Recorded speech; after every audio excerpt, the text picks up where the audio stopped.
1. A regional or district security council shall perform its functions impartially and not act on partisan political instructions. And 2. In the performance of its functions, a regional or district security council shall have due regard to the fundamental human rights and freedoms guaranteed under Chapter 5 of the Constitution.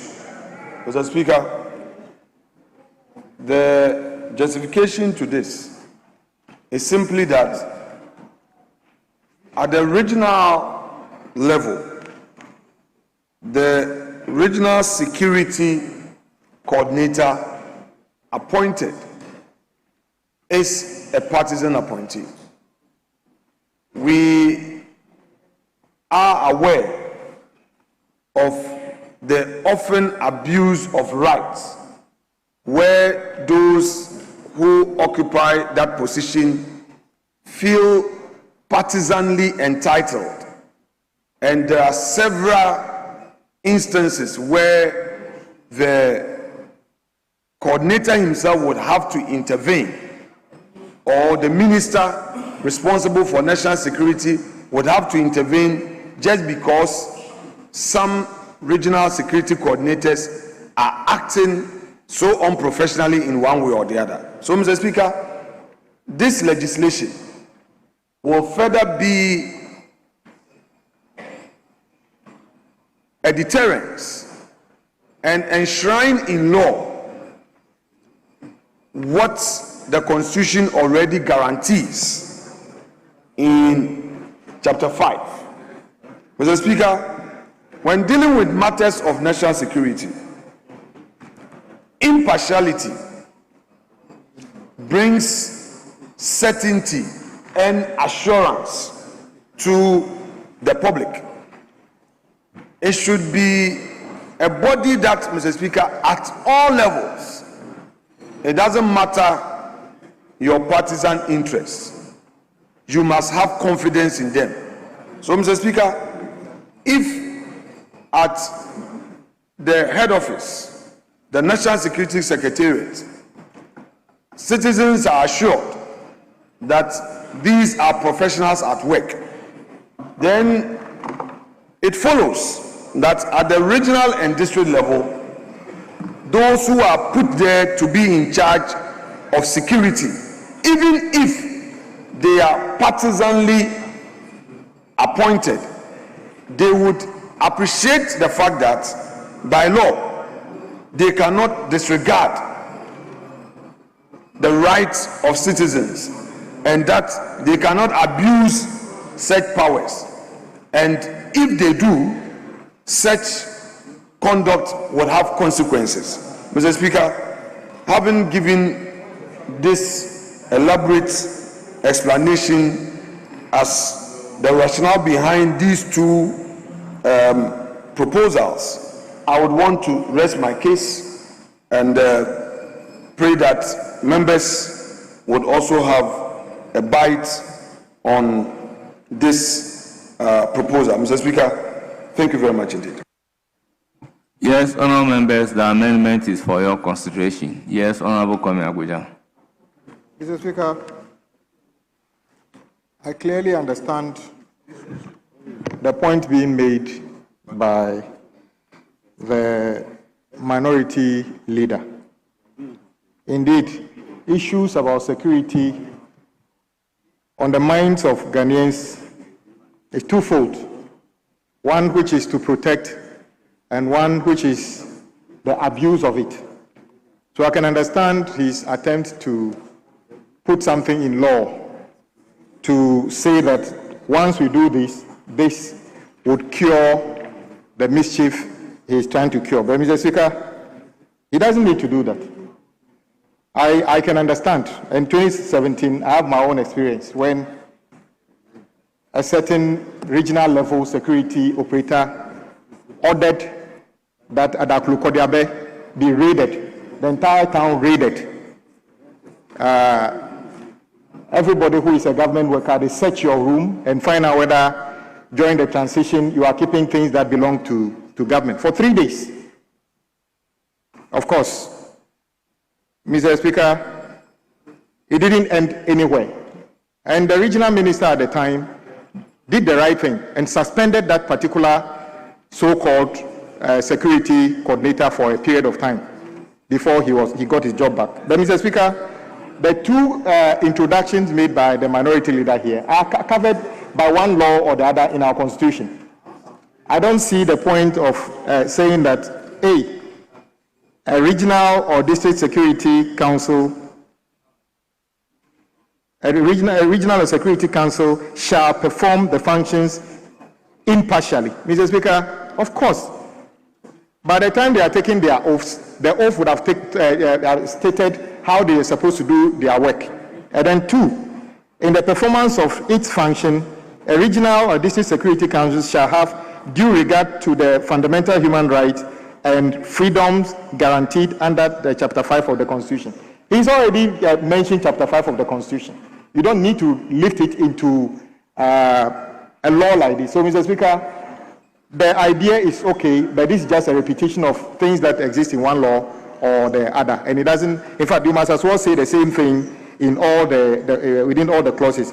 And he buttressed his point by talking about that the fact that the district and the regional ministers are political appointees. Of course, CDS is also appointed by the president. Though they rise through the ranks to get to whatever they are, the IGP is appointed by the president. In that case, you say that because he's been appointed by the president, it's politically tainted. I don't think that we need to begin to do this, because you can lift the two things he's saying and put it in all the clauses. It will just be making the law bigger. It wouldn't serve anything. It's the conscience of the people operating in this office who know that there are laws in this country that expect them to work professionally within the framework of the Constitution. So if the leader was here, I would have asked him to probably abandon this particular proposal, because it doesn't materially add anything to the principles of the bill. Thank you, Mr. Speaker. Yes, Honorable Minister for Interior. Thank you very much, Mr. Speaker. Mr. Speaker, the amendment is not necessary because his fear have been taken care of in clause 15 when we get there. But just to read it so the members will be sure that that has been taken care of. In 15J, you will see that it is stated that as part of the function of the National Security Coordinator, ensure that all activities of the national security and the intelligence agencies are carried out in compliance with the laws of Ghana and accepted principles of public international law. So, Mr. Speaker, that is adequately provided in our Constitution and others. And, Mr. Speaker, you should also remember that all this that we are doing is being guided by the Constitution. So, this amendment, Mr. Speaker, even though the minority leader is not here, it's not necessary and has been taken care of. So, maybe we should just put it to vote and make progress. Thank you, Mr. Speaker. Yes, Honorable Ntim Fojo. Thank you, Right Honorable Speaker. I rise to support the amendment proposed in clause 6, that these two provisions be added. The regional or district security council shall perform its functions impartially and shall not act in partisan political considerations or instructions. That provision even supports the argument just made by the Honorable Minister for the Interior, citing the functions of the National Security Coordinator and even specific reference made to function J, ensuring that all activities of the national security and intelligence agencies are carried out in compliance with the laws of Ghana and accepted principles of public international law. So this specific provision being proposed in clause 6 gives it clarity and lays the bedrock and sets the standard of non-partisan considerations in the exercise of the functions of the RegSex and the DISEX, which later on, in the coordinating function of the Office of the National Security Coordinator, he would then now have the responsibility to ensure that that standard is in compliance. So, Mr. Speaker, with the consistency of principles, it will serve this legislation well and better if the amendments are upheld. I thank you.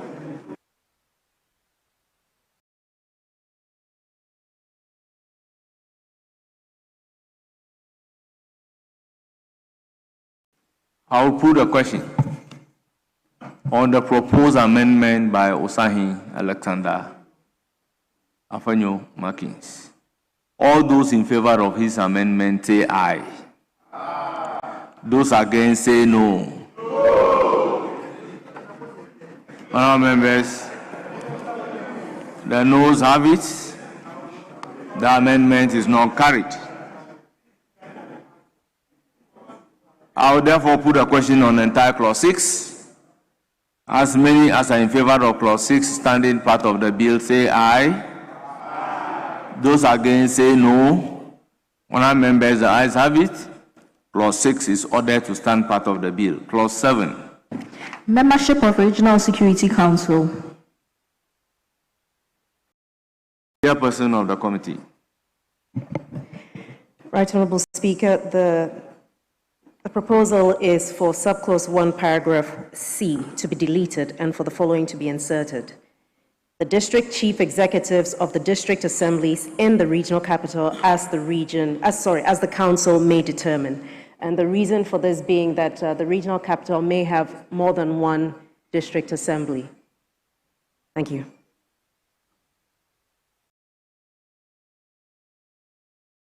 Members, it is for your consideration. Any further amendment?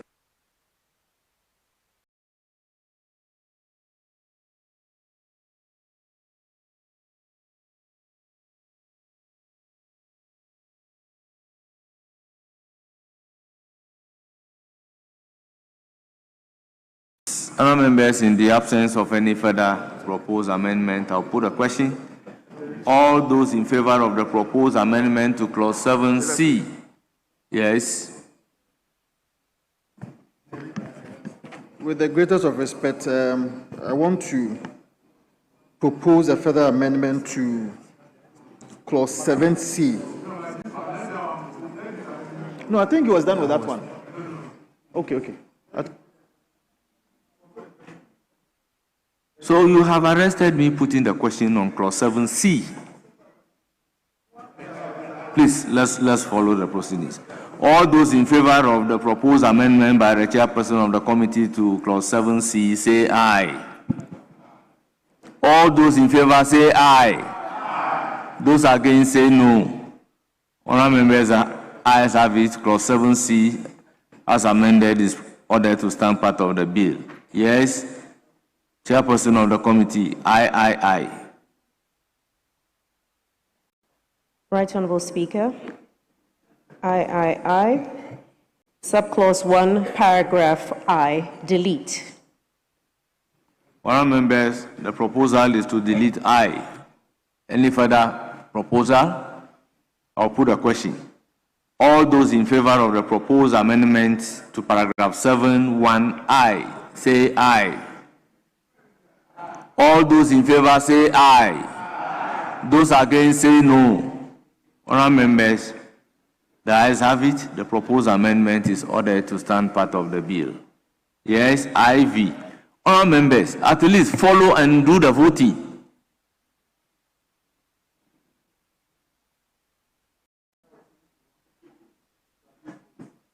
Yes, you should at least vote. Chairperson of the committee. Right Honourable Speaker, the amendment proposed for clause 7, subclause 1, after paragraph N, add the following new paragraph. The officer in charge of the National Signals Bureau in the region. Thank you. Honourable members, the proposed amendment is for your consideration. Any further amendment? In the absence of any further amendment, I'll put a question. As many as are in favor say aye. Those against say no. Honourable members, the ayes have it.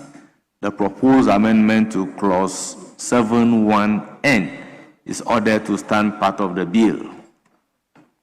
Chairperson of the committee, proposed amendment V at page 19.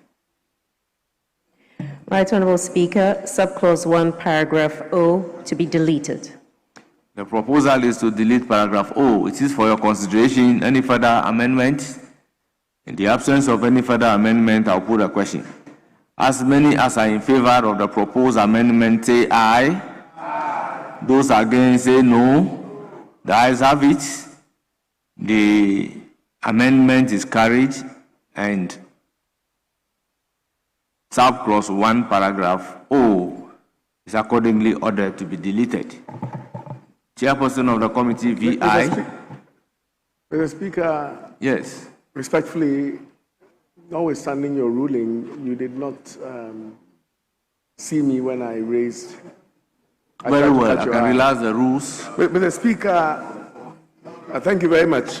Mr. Speaker, I understand my chair wants the director of the NIA removed as a member of the council. Mr. Speaker, we are at the age where human identification, its movement, its tracking, and verification of such is extremely important. And therefore, for collaboration and cooperation at the regional and district levels, the officer in charge, if we are putting together a security architecture, the officer in charge in the region and district will not hurt if he's part of that body. And I pray that my chairman considers this position, and let's include the National Identification Authority, at least at the regional and district level, as part of the committee. Respectfully, Senator. But must they be a member in order to collaborate? The other agencies that the NIA is collaborating with, are they members of their board and councils? Mr. Speaker, in today's world, every transaction that you are doing, and especially tomorrow, will require the intervention of the NIA. Today, you cannot withdraw money from a bank without consulting the NIA. Yes, Mr. Speaker, that is why I'm asking that your assertion is correct. yes, Mr. But do Speaker. they serve on the board of the banks for the banks to collaborate with them to be able to do that? Mr. Speaker, look at the composition of the members of the Regional Security Council. You have National Ambulance.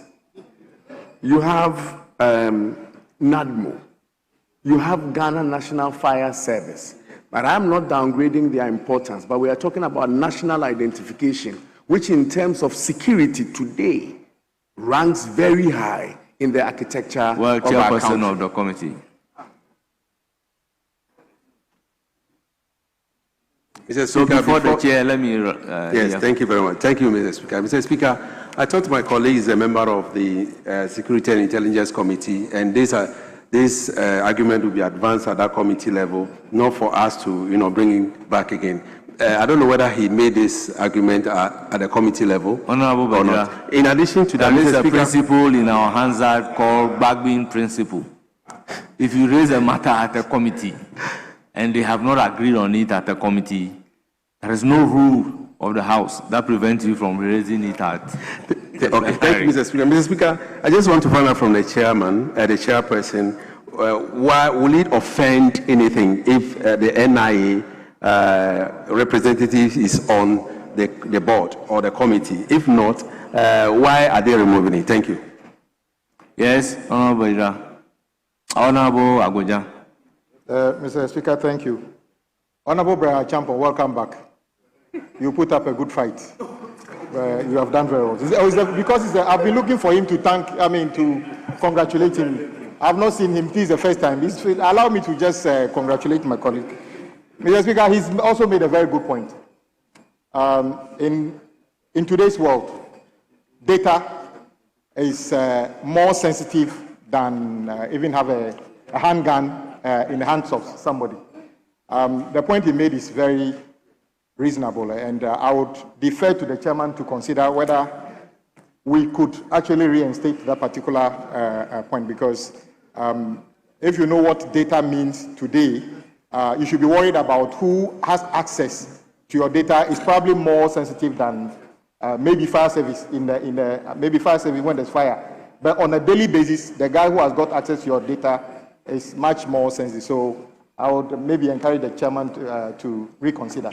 We'll defer. Yes.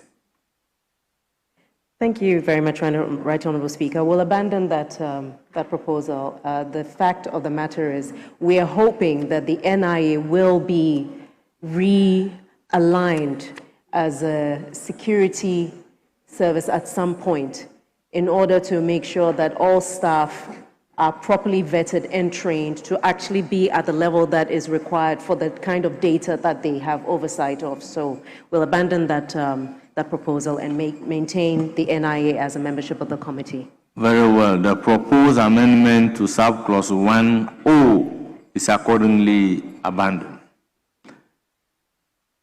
VI, Chairperson of the committee. Right, Honorable Speaker, the proposed amendment is for subclause 1, paragraph P to be deleted. The proposal is to delete subclause 1P. Any further amendment? Yes. Mr. Speaker, I would like to, if the chairperson can give clarity to 71Q, 3 members of parliament from the region nominated by the minister. Honorable member, I keep on saying that if there is an amendment on the floor, you have to finish dealing with that amendment before you raise any other issue.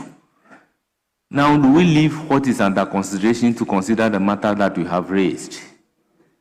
Honourable members, the proposed amendment has to do with P. I'll put a question. As many as are in favor, say aye.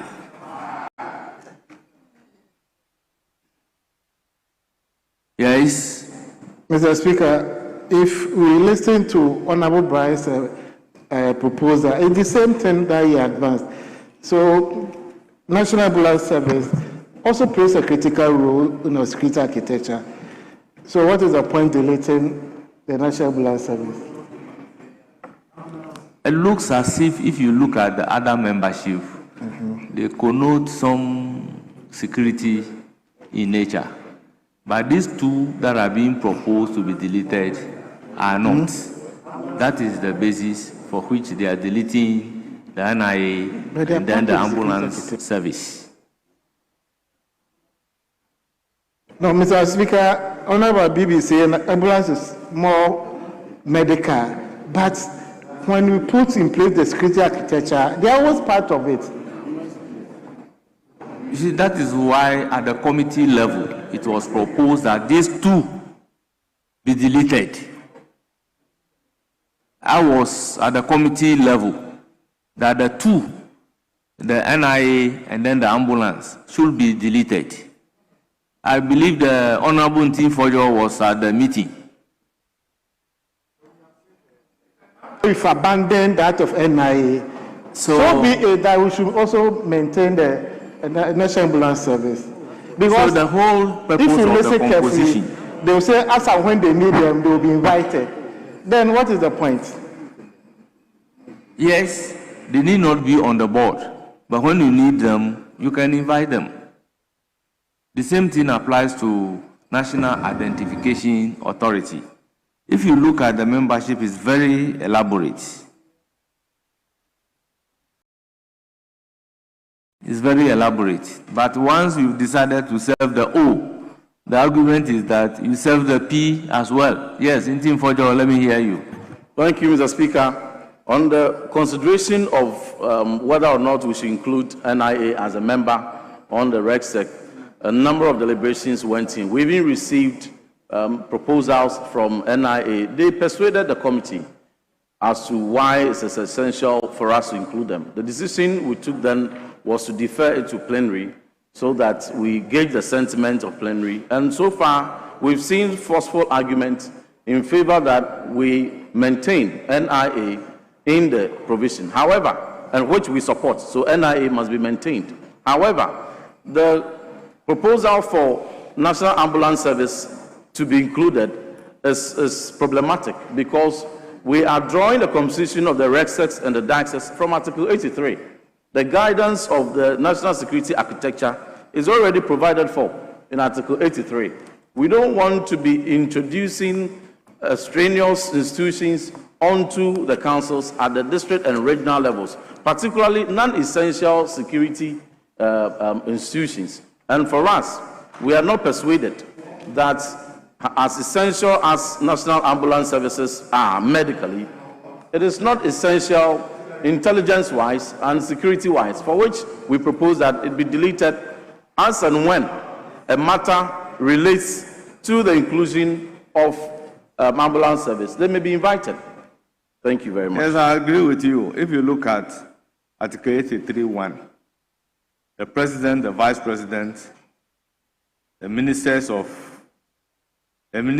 the time being holding the portfolio, then I mentioned the portfolio, the Chief of Defense Staff, the Inspector General, the Director General of Prison Service, the Director of External Intelligence, the Director of Internal Intelligence, the Director of Military Intelligence, the Commissioner of Custom, Excise and Preventive Service, and 3 persons appointed by the President. So if you look at all this, you will realize that they are of a security office in nature. That is a constitutional composition. That was what informed the argument to delete the NIA and then the National Ambulance Service. Yes. Mr. Speaker, what you read is right, but that was before today's data world. So Parliament didn't stop last year. We are here today because we can improve laws that were made yesterday. So NIA, we have already decided is staying. The mischief he's trying to cure, he's already cured in, if we were to allow the chairman to go to VIII, which is an attempt to create an auxiliary clause that says that if need be, the rest of the people who are not essential security staff can be co-opted to participate in any deliberation if need be, so that we don't add people here who are not necessarily day-to-day security. So the argument that we are making goes for the NIA as well, so that when NIA is needed, then they could also be brought. But if you look at the composition today, if they say gather the security intelligence in the country, you gather them and us NIA. Meanwhile, their services are so invaluable. Yes, Chairperson.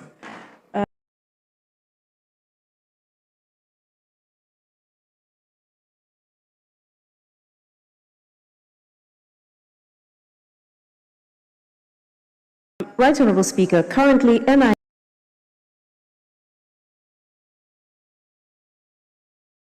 participates in Joint Intelligence Committee sittings, and that's part of the reason. The amendment for P. However, Mr. Speaker, NADMO being a member, NADMO takes care of the ambulance service in the event of any kind of situation occurring.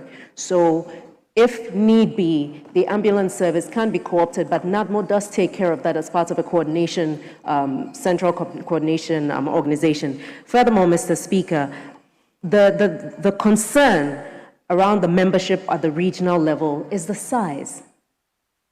As it gets bigger with people who, or membership that's not considered core or essential, the decision-making capacity may be reduced given what the needs may be. And that's why if we actually proceed to the next amendment proposed, the House will actually find that we've actually proposed that the chair of the regional security committee may co-opt members as and when required. Very well. I'll put a question. Those in favor of the deletion of P say aye. Those against say no. The proposed amendment is ordered to stand part of the bill. Now VII. After subclause 2, inserts the following subclauses. 3. The chairperson of a regional security council may, in consultation with the regional security council, invite such other persons. Chairperson, you have to move VII. Clause Beg your 7 pardon. VII. VII, beg your Yes. pardon. Subclause 1, paragraph Q, delete. Honourable members, the proposal is to delete subclause Q. I'll put a question. Mr. Speaker. Yes. Thank you, Mr. Speaker. I rise to support the proposed amendment that would delete that clause which proposes the inclusion of members of parliament. As a matter of fact, 3 members of parliament on RegSec.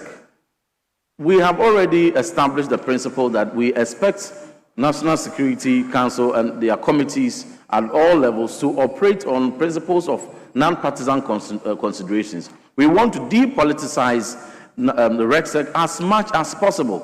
So when you create a situation where you give the chairperson of RegSec the opportunity to appoint 3 members of parliament within the region onto the council, it is problematic.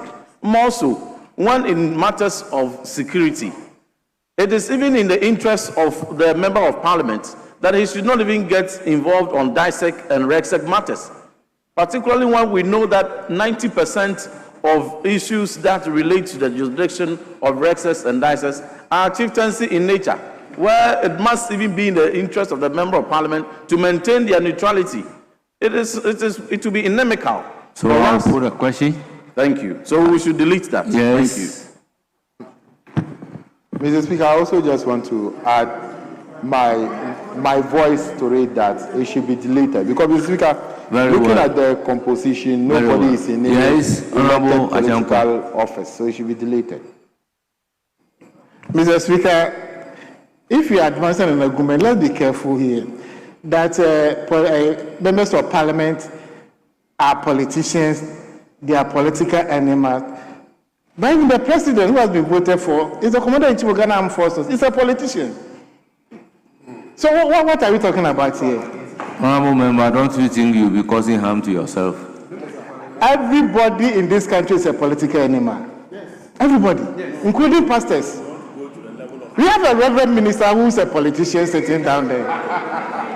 Honourable Ajambo, there is a chieftaincy dispute in your region. There is a land dispute Mr. in your Speaker, region. whether You we are like it or invited to not. come and serve on the council. As a member of parliament, anything that happens in your constituency, you'll be informed. We are aware of what is Let happening. me put a question. As many as are in favor, say aye. Those against, say no. Honourable members, the ayes have it. Subclause 1P is ordered to be deleted. Yes, VIII.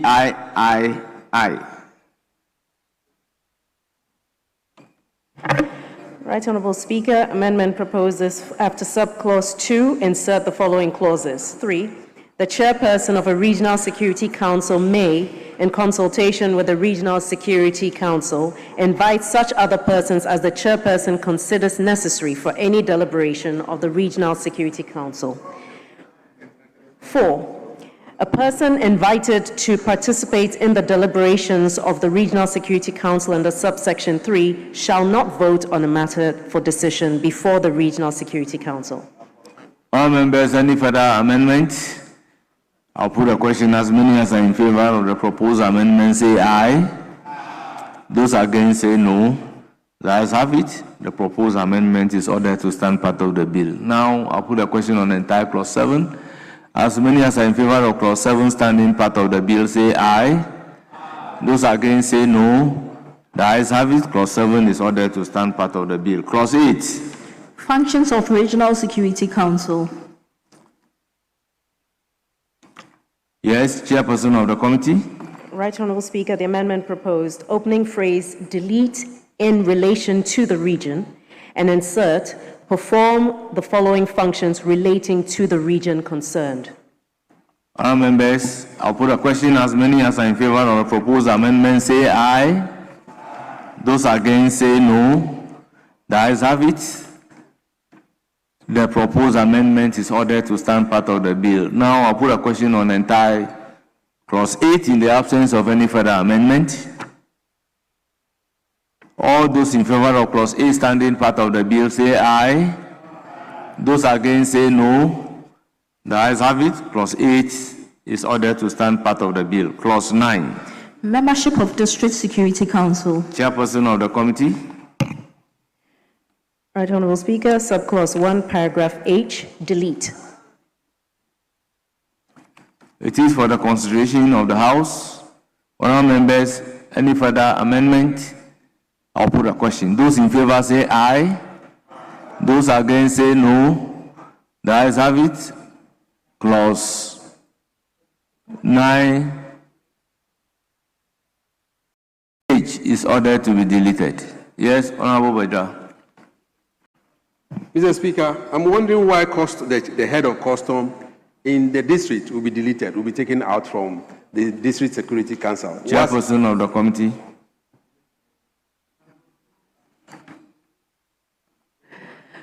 It was also removed at the regional level, Mr. Speaker. That's because the original rendition that had the head of customs, we now have GRA, and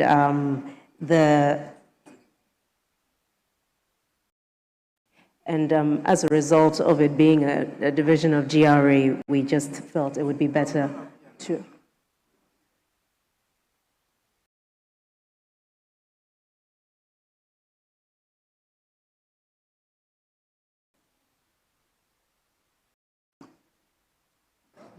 Yes, Honourable Brother Champo. Thank you, Mr. Speaker. On the 83, the Constitution 83 makes provision for the Commissioner of Customs as part of the National Security Council. Mr. Speaker, some of the hotspots that we have in this country are the border communities, and it is the customs officials that deal with the security challenges with the immigration at these hotspots. It may not be a challenge in a majority of the districts in the country, but for our border communities, it is imperative that the customs division of the Ghana Revenue Authority is made part of the District Security Council, not by co-option, but as members of the committee. Respectfully, Mr. Speaker, if we cannot go back to the Regional Security Council, their membership as part of the Regional Security Council, but for the District Security Councils, especially for our border communities, the custom divisions cannot be made a co-opted member, but a member of that committee. And I respectfully ask my chairperson to reconsider this position. Thank you very much. Yes, Honourable Bajwa. Mr. Speaker, let me add to what my colleague from the ECOWAS Parliament just mentioned, that the custom officers in our district hold arms. Even though you say that they are not the bear arms. And therefore, if somebody bear arms, you know what ammunition can do to an individual. And so I want to ask the chair and the ranking members to just allow them to be part of the district, at least the district council. Thank you. Yes, Honourable Dafamoko.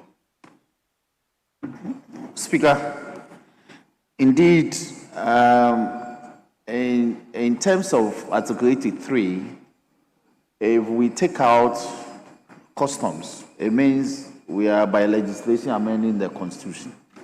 So we must be guided. So, Speaker, I want to plead that we have it stood down so that we make progress. We can come back to it. Why stand it down? Yes. Chairperson of the committee. Yes. Yes, what's your view? The constitutional frame has the custom and preventive service. So why are you deleting it at the district or the regional level? Yes. Respectfully, Mr. Speaker, the Security Council provision on 83 is not what we seek to amend. And what we seek to do here will not be in violation of 83. We're establishing committees of the National Security Council, which committees does not necessarily have to relate to what, not necessarily. We are setting up a committee, and that is very different from what 83 stands for. Yes. And what taking that into consideration. Yes. So, Mr. Speaker, why the need to exempt? the head of customs. Yes, and I appreciate the support. What I'm only diverging is the stepping it down at the moment. I think that we can let it, we take a decision on it and let the district, the customs division pass as part of the district security council. You see, Honorable Roxon, the minister is here. Let's hear from the minister so that we don't defer the clause. Yes. I'm only proposing a step down because we took it out of the regional committee as well. That's why I thought that when we have it stood down, we'll be Was able it to come taken and from the tidy it regional up. committee? Yes, which we considered earlier. So once we can do that, why not? Let's make progress, Mr. Speaker. Yes. Well, Mr. Speaker, I must say that this is the bill I brought. That has all this in there. And there are reasons. Because at the regional level, you are concerned about tax collection and the activities of the customers and what you call the services. But the wisdom of the committee was that the composition was too large, and they wanted to do away with some of the members. As minister, who am I to say what Parliament wants to do? I want to challenge it. I remember in the committee, I told them that there were reasons to bring all this. And this bill, remember, Mr. Speaker, it didn't go through an executive approval. I want So, to have Honorable Minister, if members so what are I'm saying is that if members now want to change their mind and have them, that's better for us because Very well. that's what we wanted. Very well. But it must then reflect the region. Since Very our well. constitution state is flexible, maybe Mr. Speaker could give So do we go back to reinstate it at the regional level as well? So let me put a question on this Speaker, one. that is or so. you would abandon it? Should I put a question on it or you abandon? Mr. Speaker, we'll abandon the proposal to have the customs removed from the committee. Very well. Very well. Then, honorable members, let's go back to have it reinstated in the composition of the Regional Security Council. That is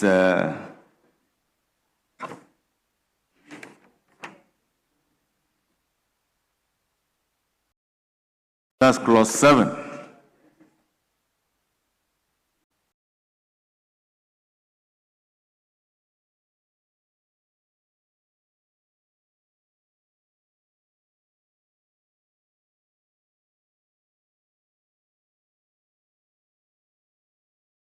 Clause 7I.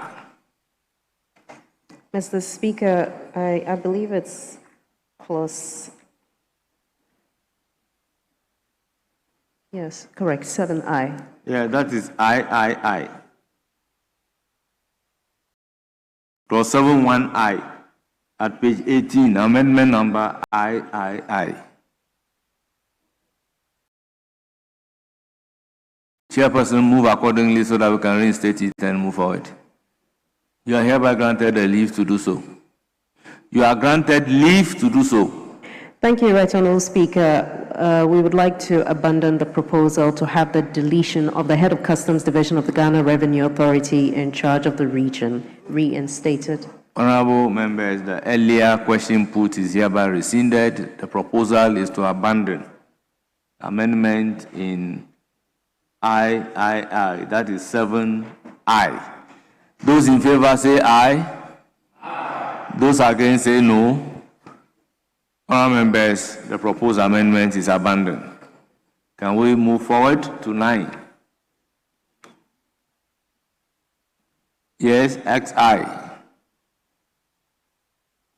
Yes, Honorable Bajia. Thank you very much, Mr. Speaker. Since we are on clause 7, Mr. Speaker, the 7C, 7(1)C, the district chief executive of the district assembly in the regional capital. Mr. Speaker, if you have that you delete, that you delete,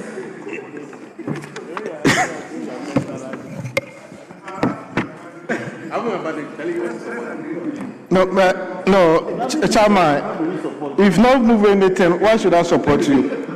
Mr. Speaker, maybe he's getting it all wrong. The chief executive at the regional capital. He's not from the constituency. Yes. He is there just to coordinate the affairs at the regional level. Also a head of DSEC or DISEC. Because he lives in the region. If he's coming from the district level, then I will agree with you. But he's at the regional capital. Then he also be the head of. So he has to give briefings to the committee. No, Atampo.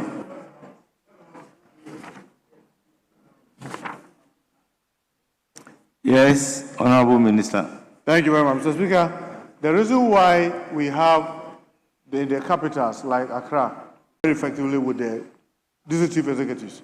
And in fact, Mr. Speaker, the districts are more resourceful than the region. So, for example, you come to Accra, the mayor of Accra is more resourceful than the regional minister. You go to Kumasi, the Kumasi mayor is more resourceful than the regional minister. So their presence at the Regional Security Council, when there are challenges that need to be dealt with swiftly, is very, very essential. That is why their presence there is important. But you see, because of the nature of the districts that we have, so now you come to Accra, you will realize that it has just gone beyond Accra metropolitan area. You have Ledukuku, you have Medina. They are all within the Accra enclave. That is why you have to allow the council to nominate those who should be representing the immediate districts within the capital at the Regional Security Council, so that their collaboration and activities will be well coordinated. That's the essence of this. Honourable members, if we look at this law carefully and we relate it to Act 526 and Act 1030, the only area where we have a major amendment is to do away with National Security Minister as well as the functions of the National Security Minister. So if you look at Clause 6C of Act 1030, the District Chief Executive is there. That is the regional level. And you look at Clause 8A, the District Chief Executive is still there. And these are the laws that serve us for several years without any problem. So it's just a repetition of the status quo, which we have lived with. So unless we have a strong reason, I plead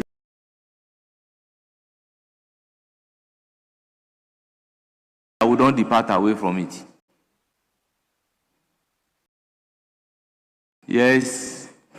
Thank you, Mr. Speaker. You are very right. And for Kumasi, being a member of the Regional Security Council, in matters unrelated to KMA, is of no relevance.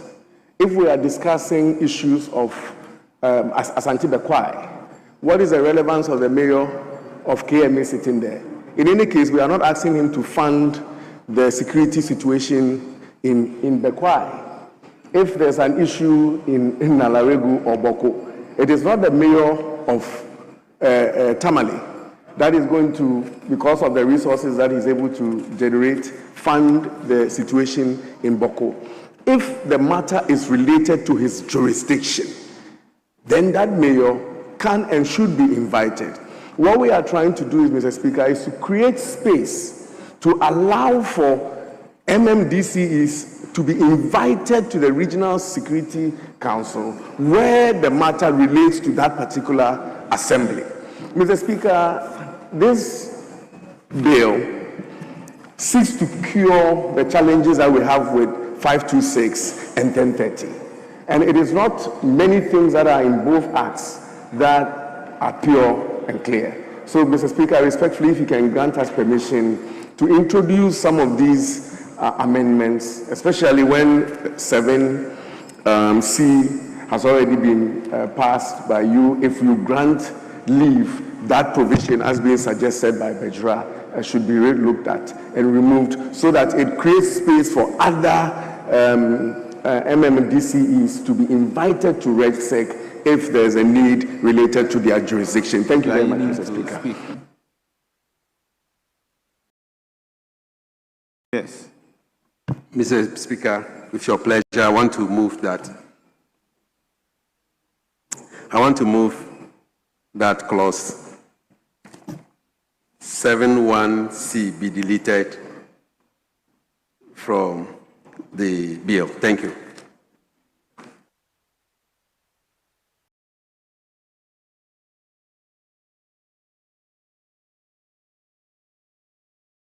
Mr. Speaker. Proposal is to delete 71C. Yes, Honorable Soyini.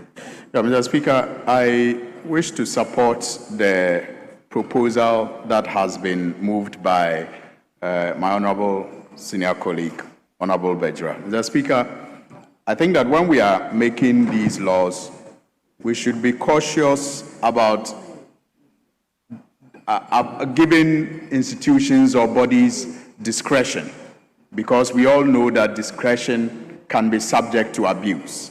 So when you make a proposal that because we have a number of districts, I mean, there is no question about the importance of a district assembly chief executive being part of these setups. There's no question about that. But when you make the choice of who represents, the rest of the assemblies, the discretion of the council, you leave room for possible abuse someday. But when you set a criteria, and I agree with what Honorable Brian Champon said, if the aim is to have assemblies represented, then we should be looking at a criteria that will allow assemblies to, even if it has to be as and when, be part of the council, then we do so with a laid down criteria of how one gets to be part of it. But when you say that the council will choose who and who becomes part of it, then you give room to lobbying, you give room to discretion that can be abused. So I agree that we should. Have you looked at the rendition that we are trying to delete? Yes, I have. It says the district chief executive of the district assembly in the regional capital. That is the rendition. Yes, Mr. Speaker, and when the Honorable Minister for Interior was giving the explanation, he used Accra as an example. And I can also use my own district as an example. Yes. If you go to Tamale, you have two different districts. Yes. So in that case, are the two going to be part? And if the two are part, what business do they have when an issue concerns, say, a Yendi district? If the two are representing districts in the northern region, and they are part because they come from the capital, how will an issue in Yendi or Saboba concern them?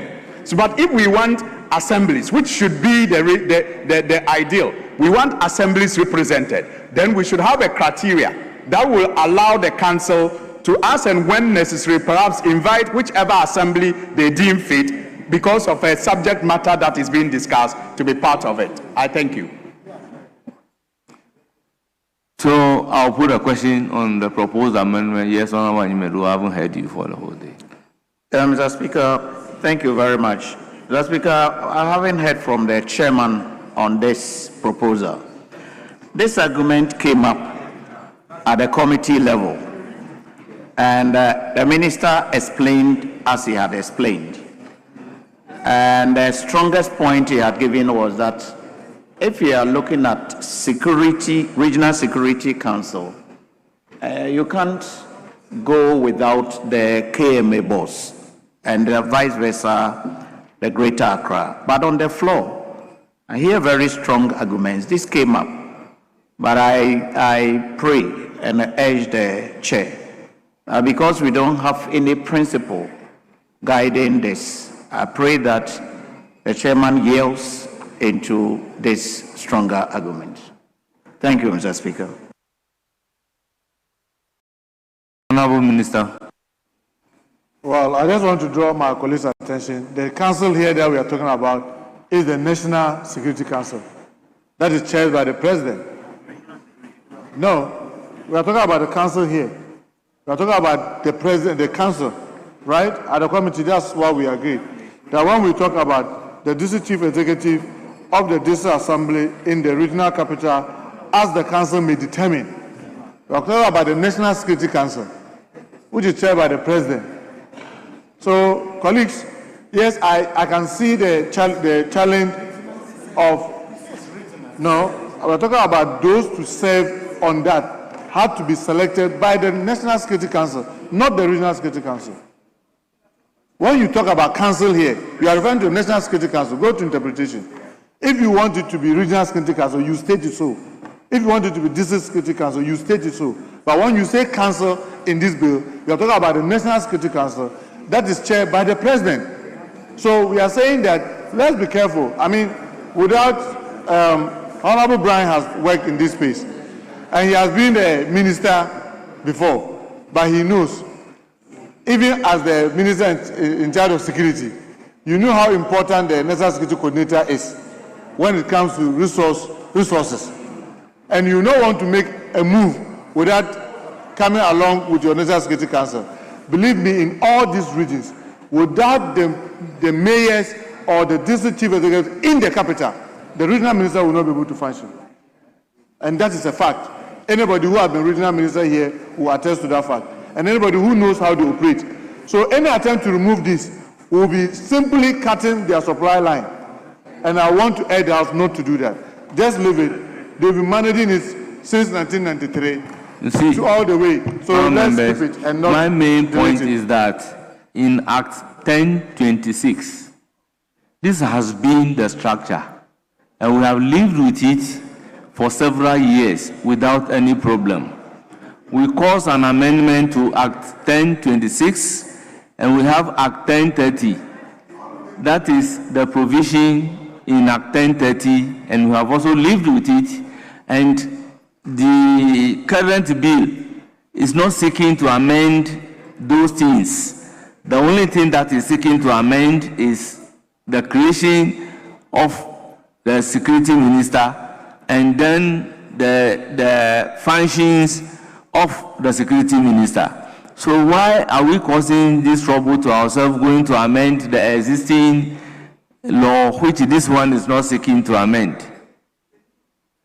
It is a new law, all right, but if a provision of a bill has served you for several years without any problem, you should have a strong reason to cause it to be amended. Mr. Speaker, Yes. I want to abandon my proposal because the minister is speaking Hausa and is fasting. He says that he wants to go and have his break his fast. So I've abandoned my Members, proposal. then I'll put the question on entire clause 7. Those in favor say aye. Those against say no. Members, clause 7 as variously amended is ordered to stand part of the bill. Now we are moving to clause 9, XI. Chairperson of the committee. Right, Honorable Speaker. Subclause 1, after paragraph M, insert new paragraph as follows. The officer in charge of the National Signals Bureau in the district. I'll put a question. As many as are in favor say aye. Those against say no. The ayes have it. Clause 9, subclause 1, as proposed to be amended, is ordered to stand part of the bill. Yes, Chairperson, take into consideration the consequential amendment that you have proposed that were dropped. XII.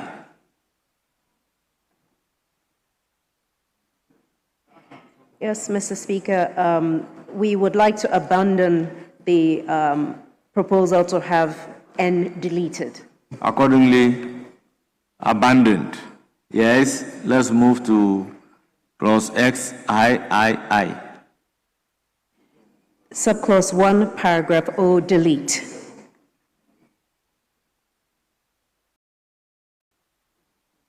Members, the proposed amendment is for your consideration. Any further amendment, I'll put a question. As many as are in favor say aye. Those against say no. The ayes have it. The clause is accordingly ordered to be deleted. Yes, XIV. Mr. Speaker, subclause 1, paragraph P, delete. All members, I'll put a question. As many as are in favor say aye. Those against say no. All members, the proposed amendment is adopted. XV.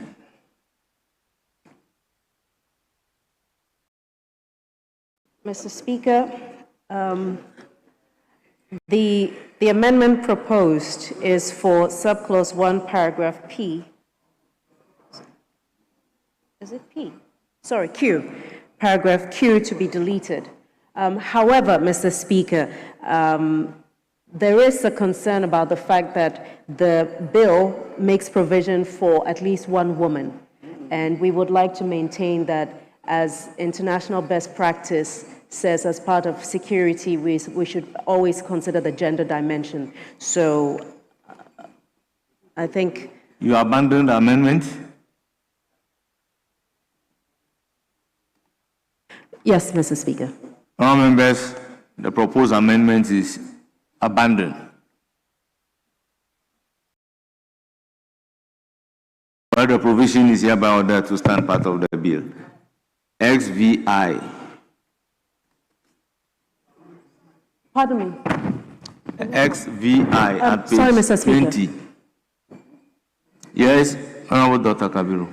Chair, do I get the sense that the committee is proposing to abandon the proposed amendment to Q, which is to the effect that 3 other persons shall be appointed or to be appointed by the chairperson of the council?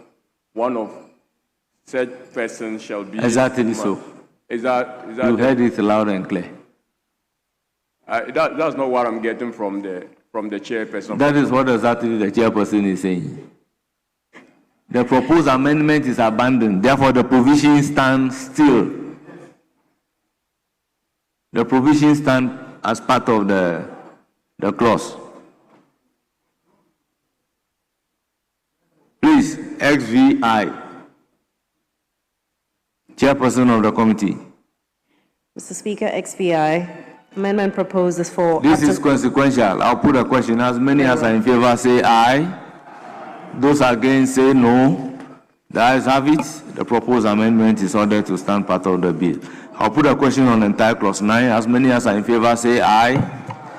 Those against say no. The ayes have it. Clause 9 is ordered to stand part of the bill. Clause 10.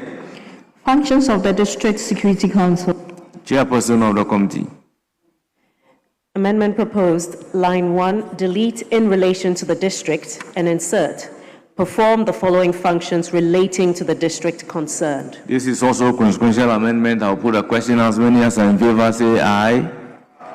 Those against say no. The ayes have it. The clause is ordered to stand part of the bill. I'll put a question on the entire clause 10. As many as are in favor say aye. Those against say no. Clause 10 as amended is ordered to stand part of the bill. Clause 11. Ministerial responsibility for national security. Chairperson of the committee. Mr. Speaker, subclause 2, paragraph A, delete and inserts the following. A, within 1 year after the inauguration of a new parliament, submit to parliament a reviewed, coordinated national security policy and strategy approved by the council. Any further amendments? I'll put a question. As many as are in favor say aye. Those against say no. The ayes have it. The proposed amendment is ordered to stand part of the bill. Yes, XX. Standing in the name of Honorable Kojo Oppong Nkrumah.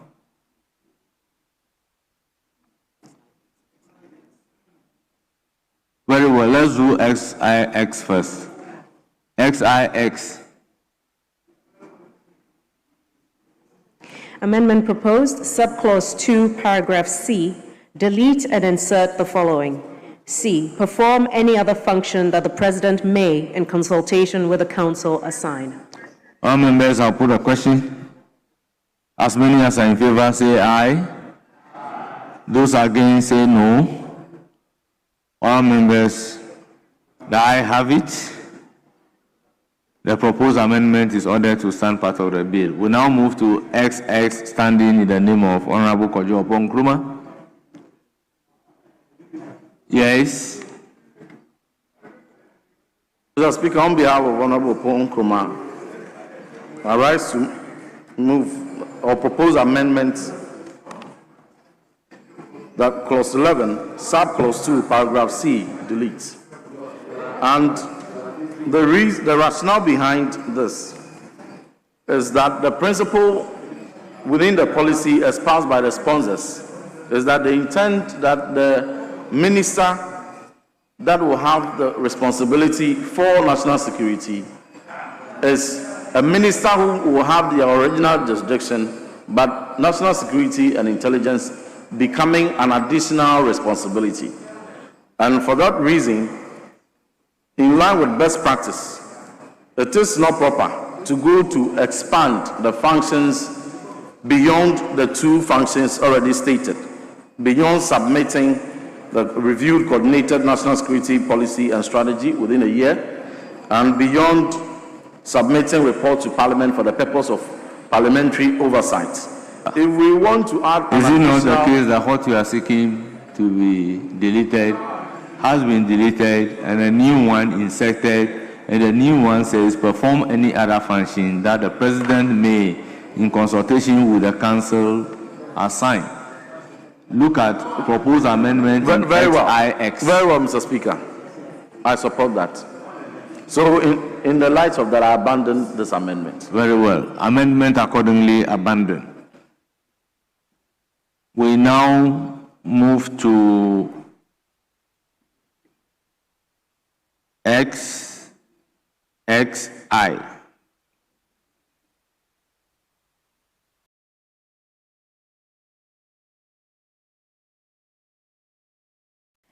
No, this is a sectional note after 11. So let me put a question on the 11 before we come to that.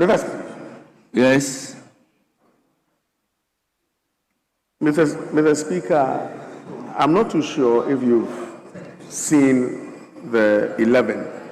And I know the minister is here. But this whole provision, the president shall, does it mean at all times bound to only assign ministerial responsibility when it comes to national security to a minister, that the president cannot appoint a minister? Which of the provisions are you reading? Exactly. 11.1. The president shall assign ministerial responsibility. Are we saying that the president cannot appoint a minister for national security? No, it is not. But if the president has the power to appoint national security ministers, then why are we in this bill saying that the president shall assign ministerial responsibility for national in this security? country, we have executive president. To a minister. All ministers are assigned responsibility. Mr. Speaker, here it says that to a minister. Yes. It means that it can be a minister for finance, a minister for the interior. Yes. It can be a minister appointed by the president. So there's nothing wrong with it. Yes. Honourable Majority Leader. Mr. Speaker, it is important to understand the historical background of this bill and the context in which the bill is being crafted. If you go to Article 83 says that there shall be a National Security Council which shall consist of the President, the Vice President, and C, the ministers for the time being holding the portfolios of Foreign Affairs, Defense, Interior, and Finance, and such other ministers as the President may determine. So you see, this council is made of several ministers. Now, I hear people say there should be a minister for national security. No. The minister for Foreign Affairs performs, the minister for Finance performs national security, about national security. But that question relates more to foreign affairs than actual, is national security but foreign affairs related.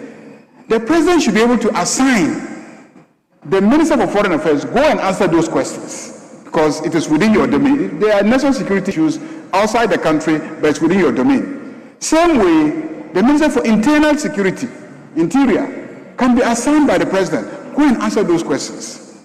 So you cannot have a minister in charge of these people.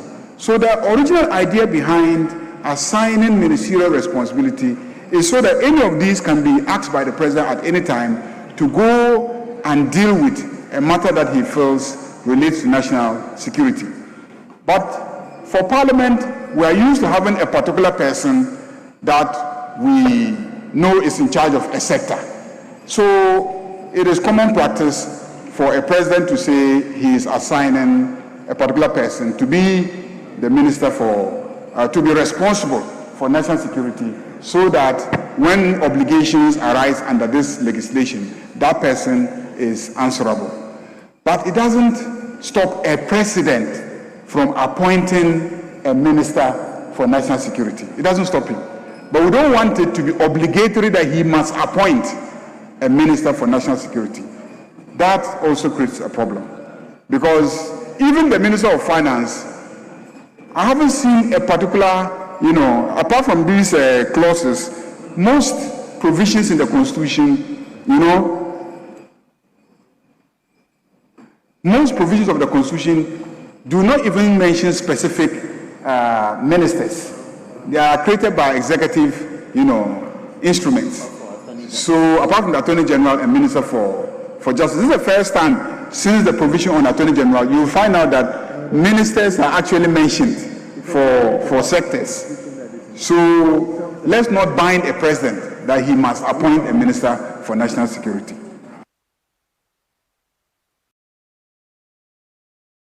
Yes. Thank you, Mr. Speaker. So, Mr. Speaker, I want to take it off from where the leader of the government business ended.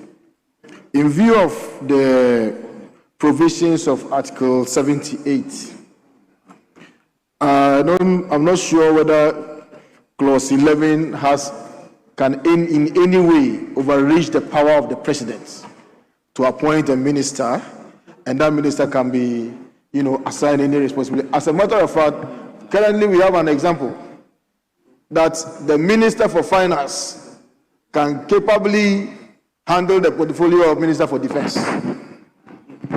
as we are seeing right now. So it appears that is also very, very possible. But Mr. Speaker, there should also be an opportunity for a president, and I think this provision makes room for it, to decide that, look, I want to have a coordinating minister for national security, so that whatever defense is doing, they are doing it in silos, interior, foreign affairs, and so on and so forth. I want to have one coordinating minister to deal with it. To the extent that this provision does not, take away the president's power to assign, and then in future any president can decide to appoint a minister for national security, I think we can let this go. Thank you, Mr. Speaker. No. Yes.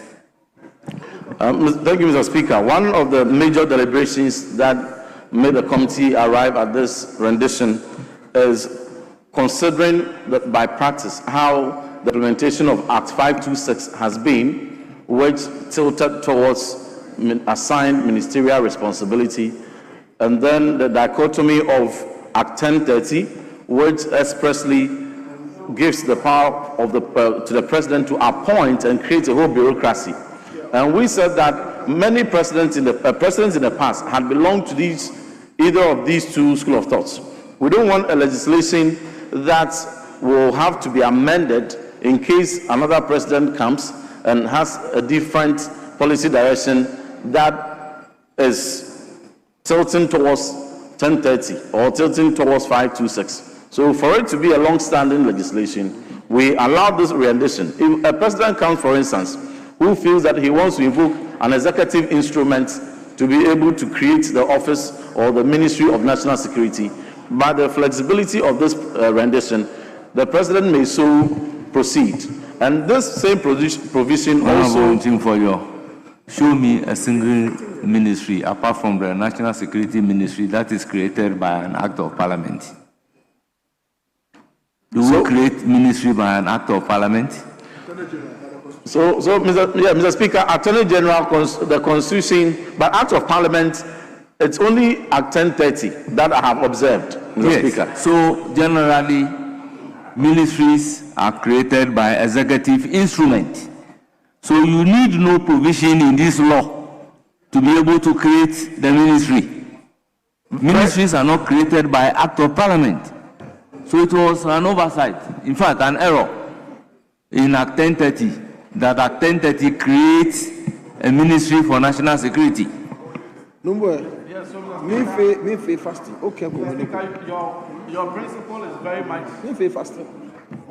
Police in defense of this current rendition, that it serves a dual purpose and gives the flexibility for presidents. What dual purpose?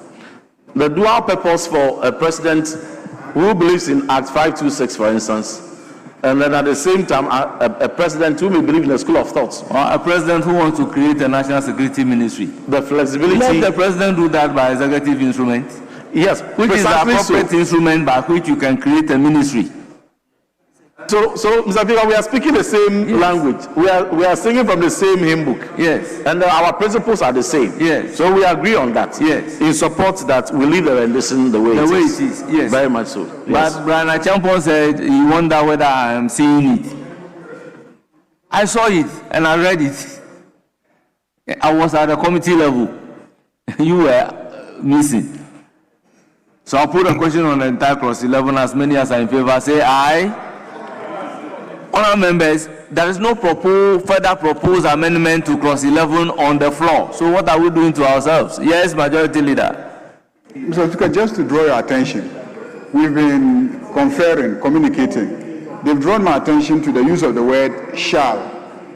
Shall means that the president must necessarily assign responsibility to a minister.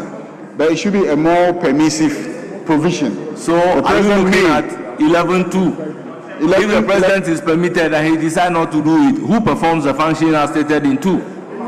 That is why they use the word shall. So the president must of necessity assign. Okay.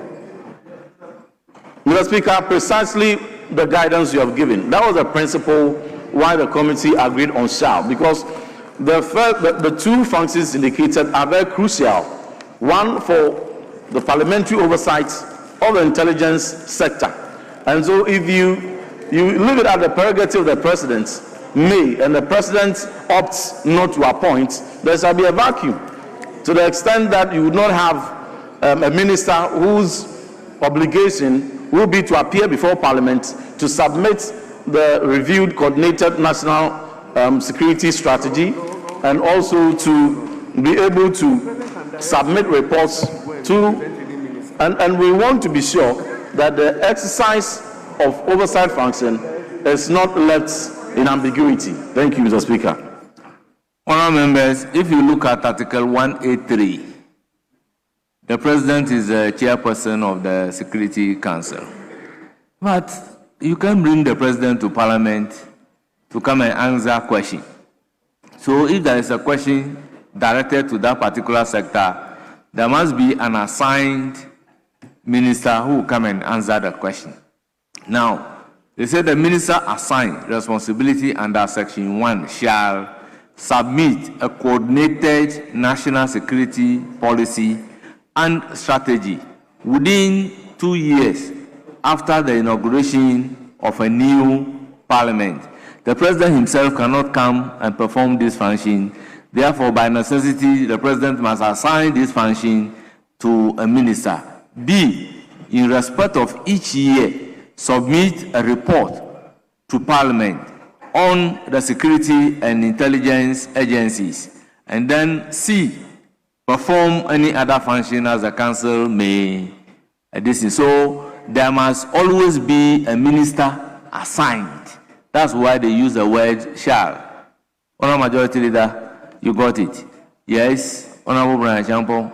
Thank you, Mr. Speaker. Mr. Speaker, we have to find a way to decouple the ministerial responsibility, which is the total coordinated minister, to the functions of reporting to Parliament.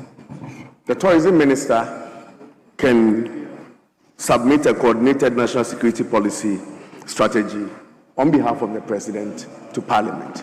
We are talking about ministerial responsibility, which goes beyond just reporting to Parliament.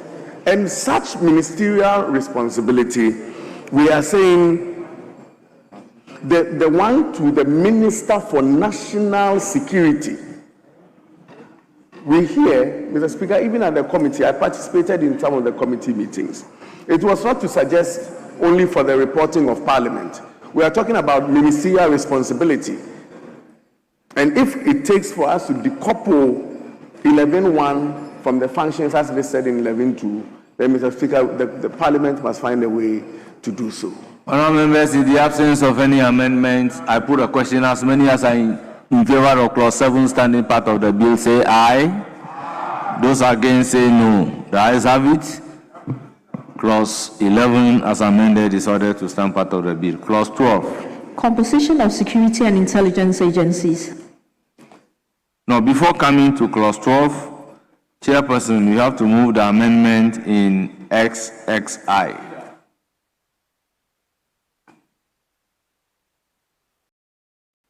Right Honourable Speaker, the sectional note after clause 11, the amendment proposes for the deletion of the same. Any further amendment? Those in favor of the proposed amendment to sectional note say aye.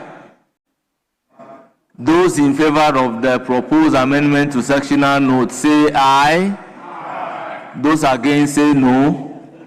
Honourable members, the ayes have it. The sectional note as amended is ordered to stand part of the bill. Yes, clause 12. Composition of security and intelligence agencies. Chairperson of the committee.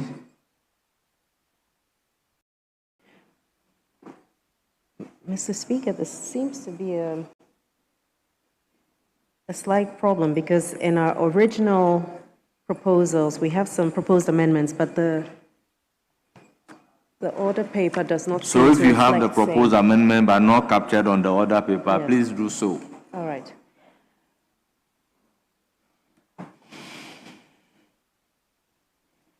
Mr. Speaker, the proposal was to delete security and simply maintain intelligence agencies in the Act, comprising Office of National Security Coordinator. So the rendition will be what? Rendition would be the intelligence agencies in this Act comprise the. Then why is the whole Act Securities and Intelligence Agency? Mr. Speaker, the original proposal was to remove security from that head note as well. So it was to read composition of intelligence agencies.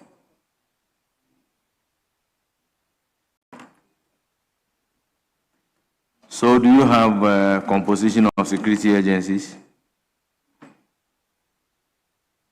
Mr. Speaker, the committee was of the view that the reference here was to the intelligence agencies, and the security agencies referred to was the police, the Ghana Armed Forces, the Prison Service, and other sister agencies. And so the committee was of the view that removing security Okay, from so that we have finished with the security. We are now on intelligence. Yeah. Okay, so the proposal is to delete. So is that the amendment you proffer to the head notes? Yes, Mr. Speaker. So this is consequential. This is consequential. This is consequential to the head note. That's correct. Yes, Mr. come here, Abuja. Mr. Speaker, but the memorandum, the entire bill is about security and intelligence agencies bill. And if you read the memorandum, it talks clearly about it. Deleting these two basically means that it's a different bill. Yes, but come here, Abuja. Look at it from clause 6 also.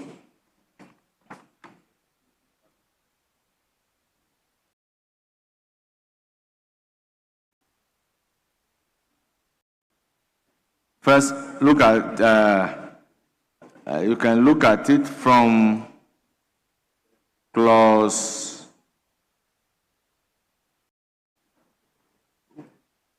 2. It talks about council, security council, security council, security council. So this aspect is talking about the intelligence aspect. Yes, Minority Leader. I was just about to say what you said, which is there are two broad issues dealt with about security and then intelligence. So earlier clauses focus on security-related institutions. Even though intelligence agencies perform security functions, but they are a distinct category of setups. So these clauses can actually be focusing on the intelligence agencies. What I have a problem with is how the coordinator, the office of the coordinator, will be a part of the intelligence agencies. But when we get there, we'll hear what the committee has in stock for us. Yes, Honorable Fojo.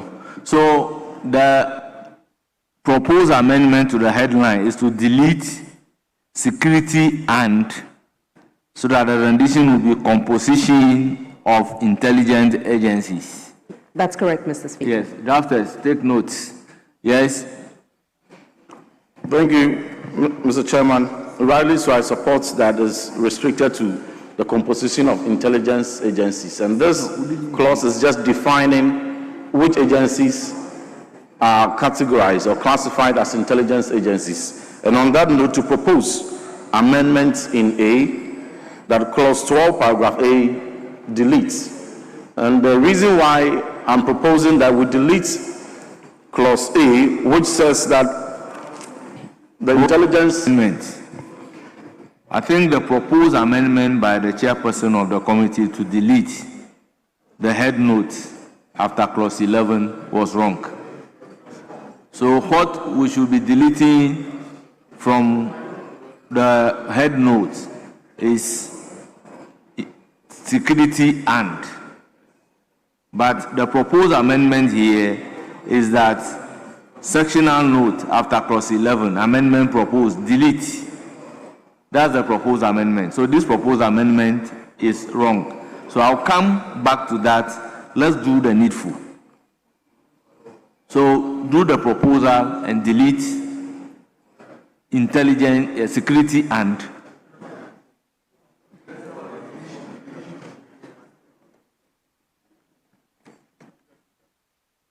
Right, Honorable Speaker, for the sectional note, delete security and the new rendition would be intelligence agencies.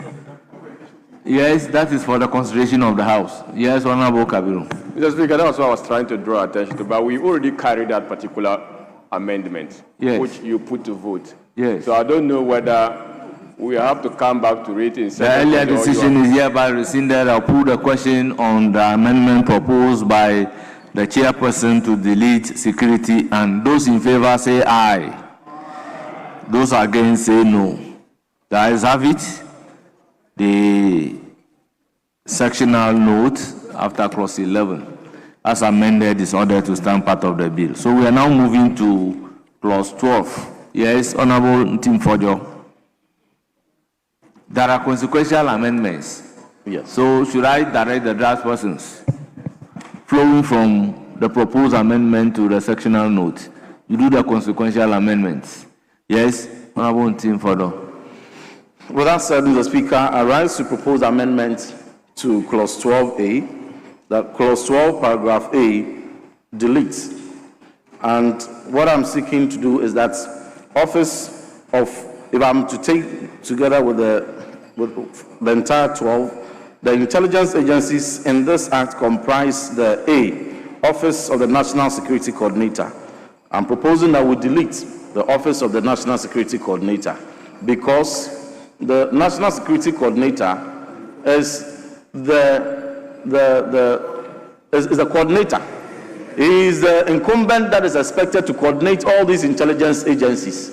As a matter of fact, flowing from decisions of the National Security Council in clause 1, the coordinator is the one who is supposed to coordinate all these decisions that have come from National Security Council, and also expected to coordinate all the intelligence agencies, i.e., BNI, NSB, and external intelligence. And so you cannot subsume the coordinator and create their office as an agency.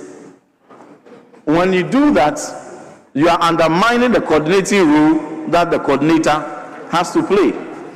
And by practice, the National Security Coordinator, even beyond the intelligence agencies, is expected to coordinate activities of other security agencies.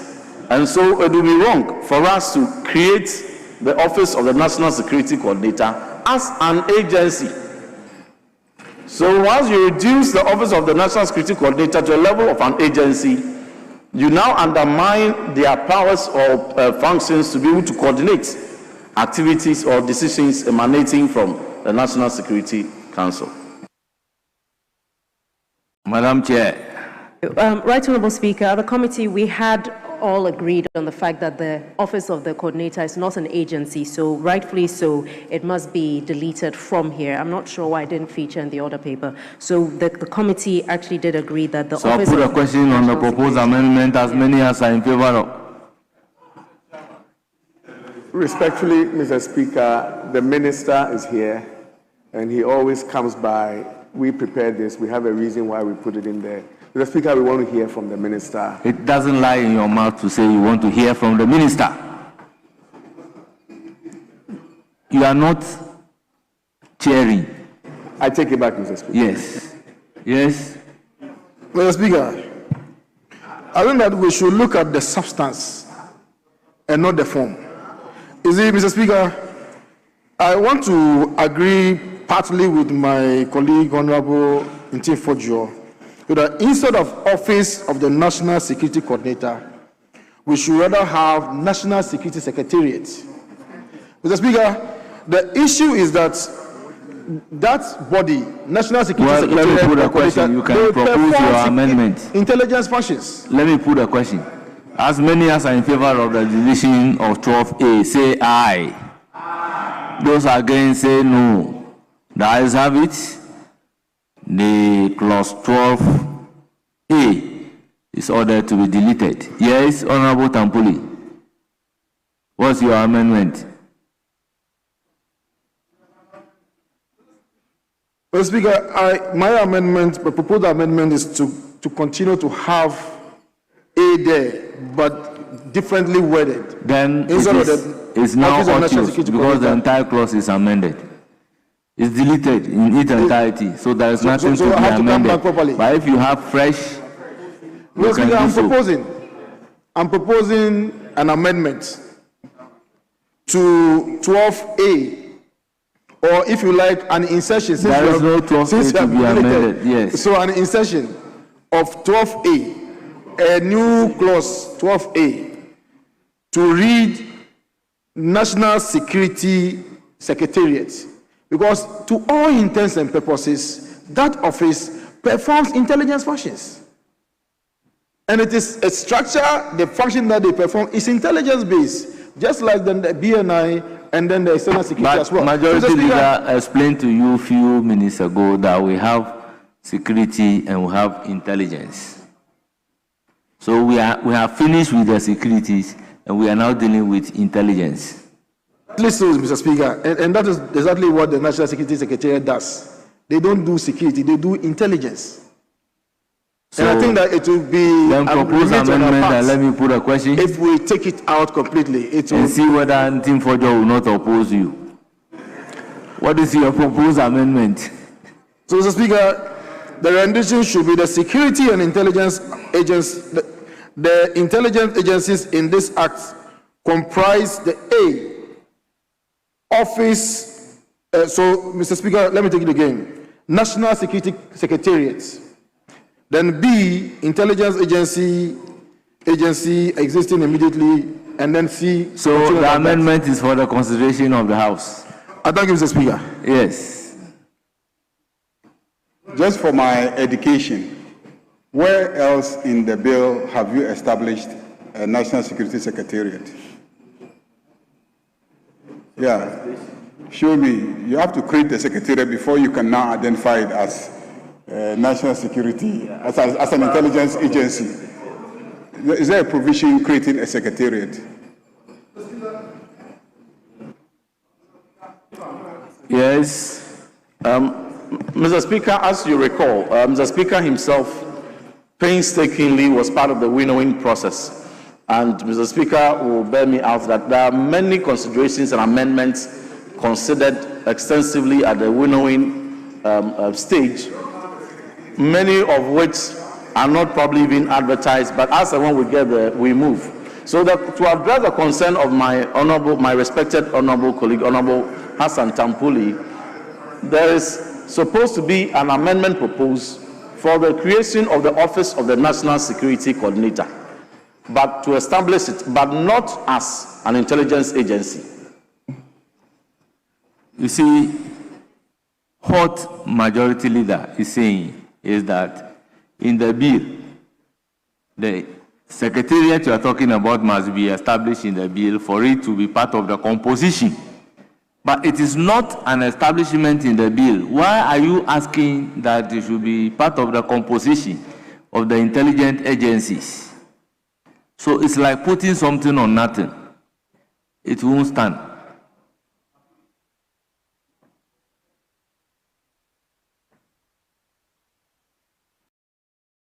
You see, constitutionally, we don't have a position of a secretariat. The secretary to cabinet is the secretary to the council. So which secretariat are you talking about? Mr. Speaker, in the constitution, by the same parity of reasoning, I don't know where else we have created intelligence agency or external intelligence agency. I mean, Mr. Speaker, I stand to be corrected, but it doesn't really matter that. But Mr. Speaker, it is worth bringing to the attention of this House at any point in time, in the event that we probably are doing a wrong thing, so that we can correct ourselves. It shouldn't be the case that we have gotten so far, I mean, you don't have to take us back.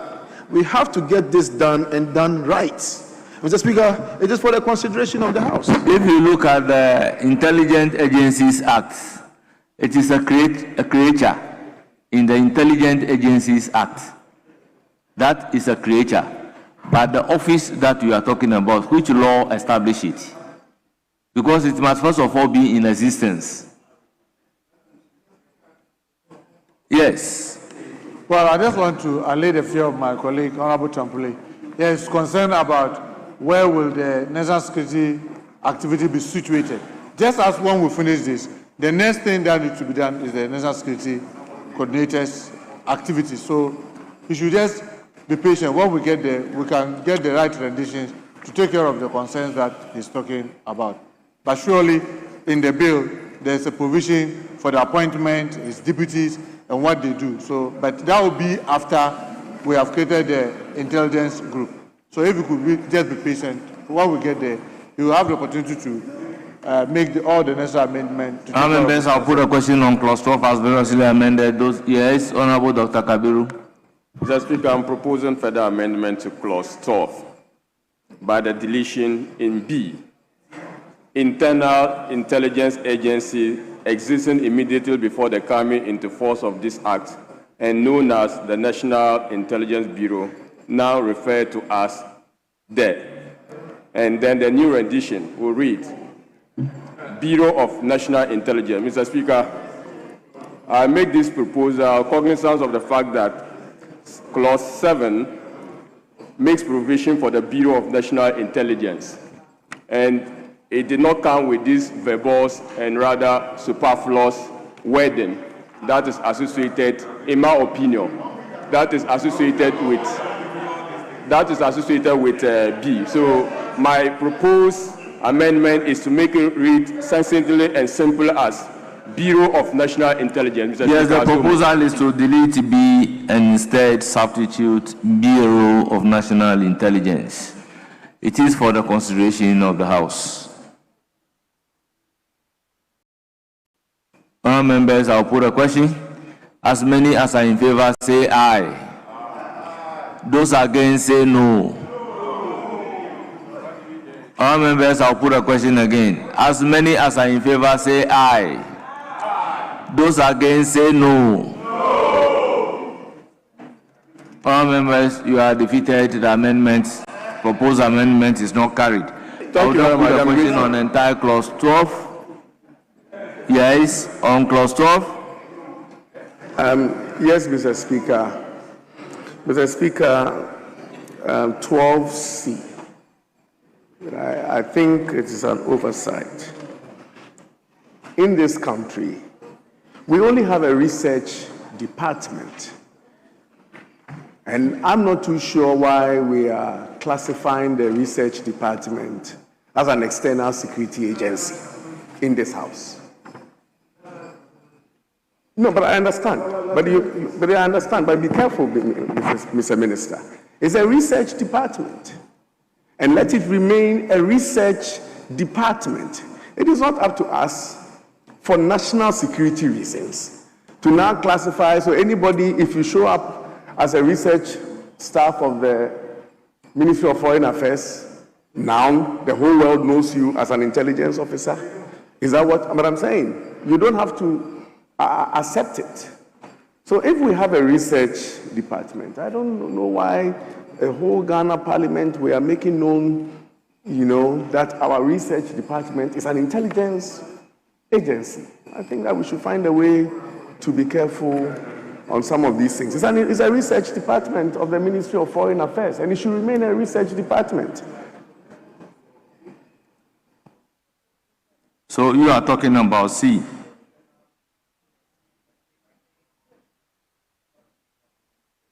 We cannot come here and be admitting things that... Yes, but the C is saying external intelligence agency existing immediately before the coming into force of this act and known as the research department. Yes, Mr. Speaker, nobody has in any law act mentioned to us that the research department is an external intelligence agency.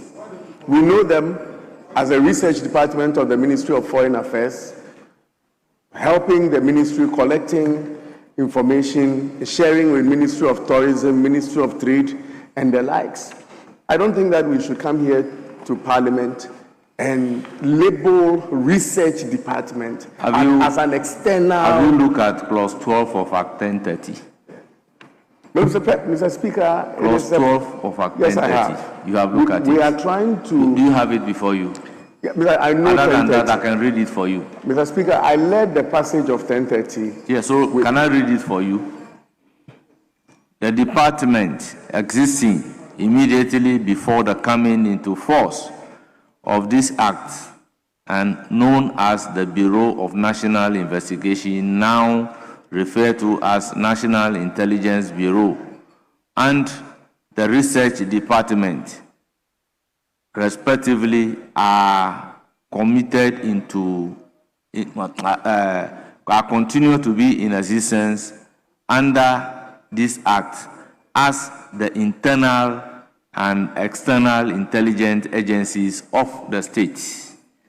That is where the internal and external agencies of the state are used in Act 1030. Mr. Speaker, and this has created a lot of problems for us. And if we have an opportunity to make an amendment, then the platform should be used to correct it. Mr. Speaker, the research department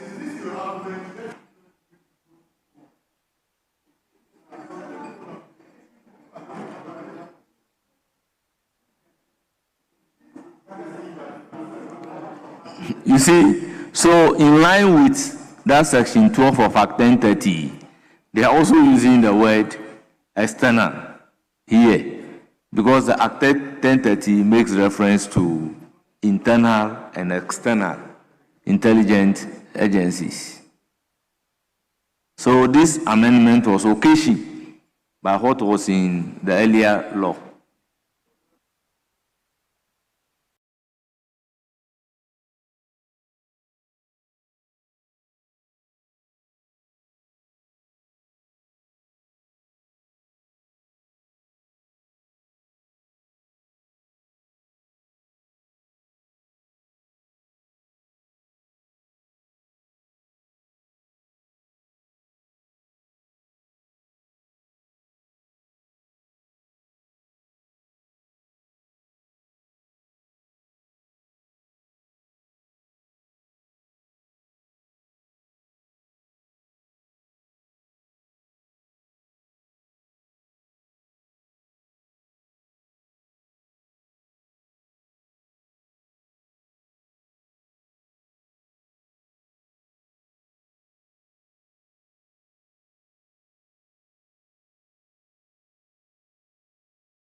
question now on clause 12, Minister. Yes, Mr. Speaker, that's what I wanted to draw your attention that you simply refer him to Act 526, Clause 10, and then, like you rightly mentioned, 1030, Clause 12. And it is the mentioning and the debate that rather even exposes you. But in actual fact, nobody in this world who is working within the security services doesn't know what you are talking about, except that we should not be re-echoing it. It's in our constitution, it's in Act 526, it's in 530. It cannot be different from what we are saying. So, Mr. Speaker, let's put the question. Yes, Dr. Kabiru.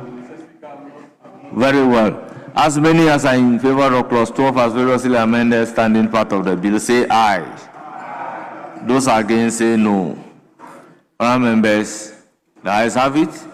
Clause 12 as amended is ordered to stand part of the bill. Yes, Majority Leader. Mr. Speaker, let me thank colleagues. I think we can draw the curtains here and then commence the debate on the SONA. Honourable members, we have come to a temporary end of consideration stage for today. Yes. Thank you, Mr. Speaker. I have no opposition to the proposal made by the Honourable Majority Leader, except to draw the attention of the Speaker to the fact that the amendment just taken in Clause 12, which now deletes the Office of the National Security Coordinator from being an agency, from being an intelligence agency, now has come to be at variance with paragraph 5 of the memorandum accompanying the bill. And it will be proper that the minister now takes the clarity. And I read paragraph 5 of the memorandum. The bill establishes the Office of the National Security Coordinator to be part of the security and intelligence agencies. Honourable member, you are completely out of order. No. When a bill is introduced, it is a document of this House.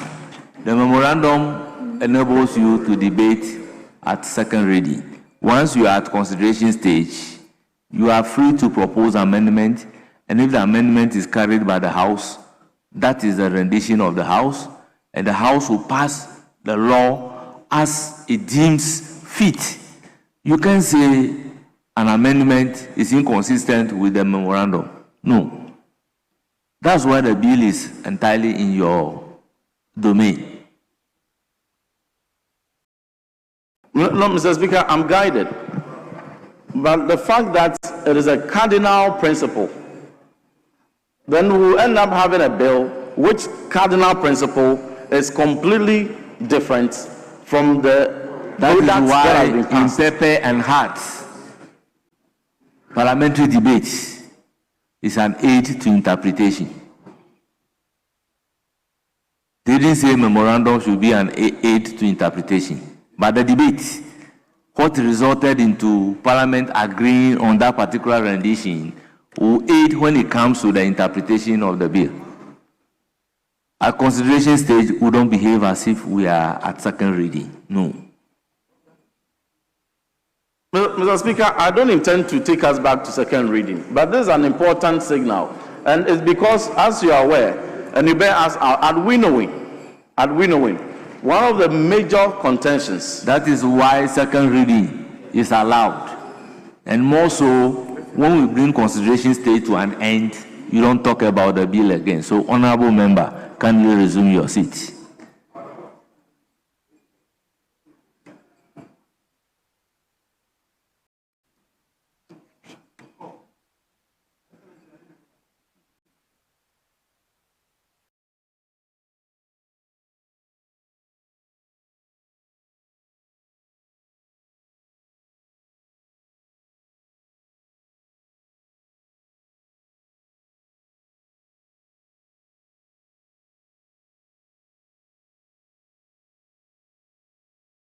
Majority Leader.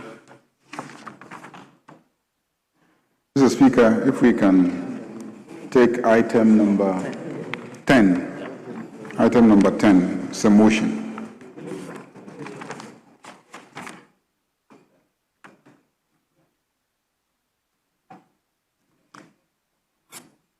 Yes. Honorable members, item numbered 10. Motion. I'll call on the honorable member for Bolgatanga Central, Mr. Isaac Adongo. Mr. Speaker, move the motion and commence the debate.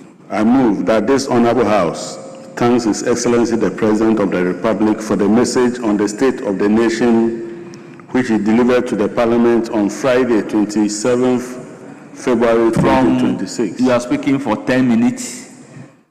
Mr. Speaker, beginning from now. In so doing, I would like to contribute to the debate to thank His Excellency the President. Mr. Speaker, His Excellency delivered a state of the nation that marked a complete departure from several years of states of the nation that we have listened. Mr. Speaker, over the years, we have been accustomed to state of the nation that gave Ghanaians heartbreak, that made the people of Ghana suddenly lose hope in our democracy. But on Friday, His Excellency the President gave a lot of hope. The state of the nation that he delivered indicated that the country had made significant progress. Progress from the despair that we faced, from the collapse of the economy that he inherited, and for the renewal of various sectors of the economy that were in shambles. Mr. Speaker, His Excellency spoke extensively on the economy, which became a major point of despair for the people of Ghana. His Excellency indicated that for within 1 year, he had been able to stabilize the economy and the fundamentals of the economy had returned to the levels that we had never seen in decades.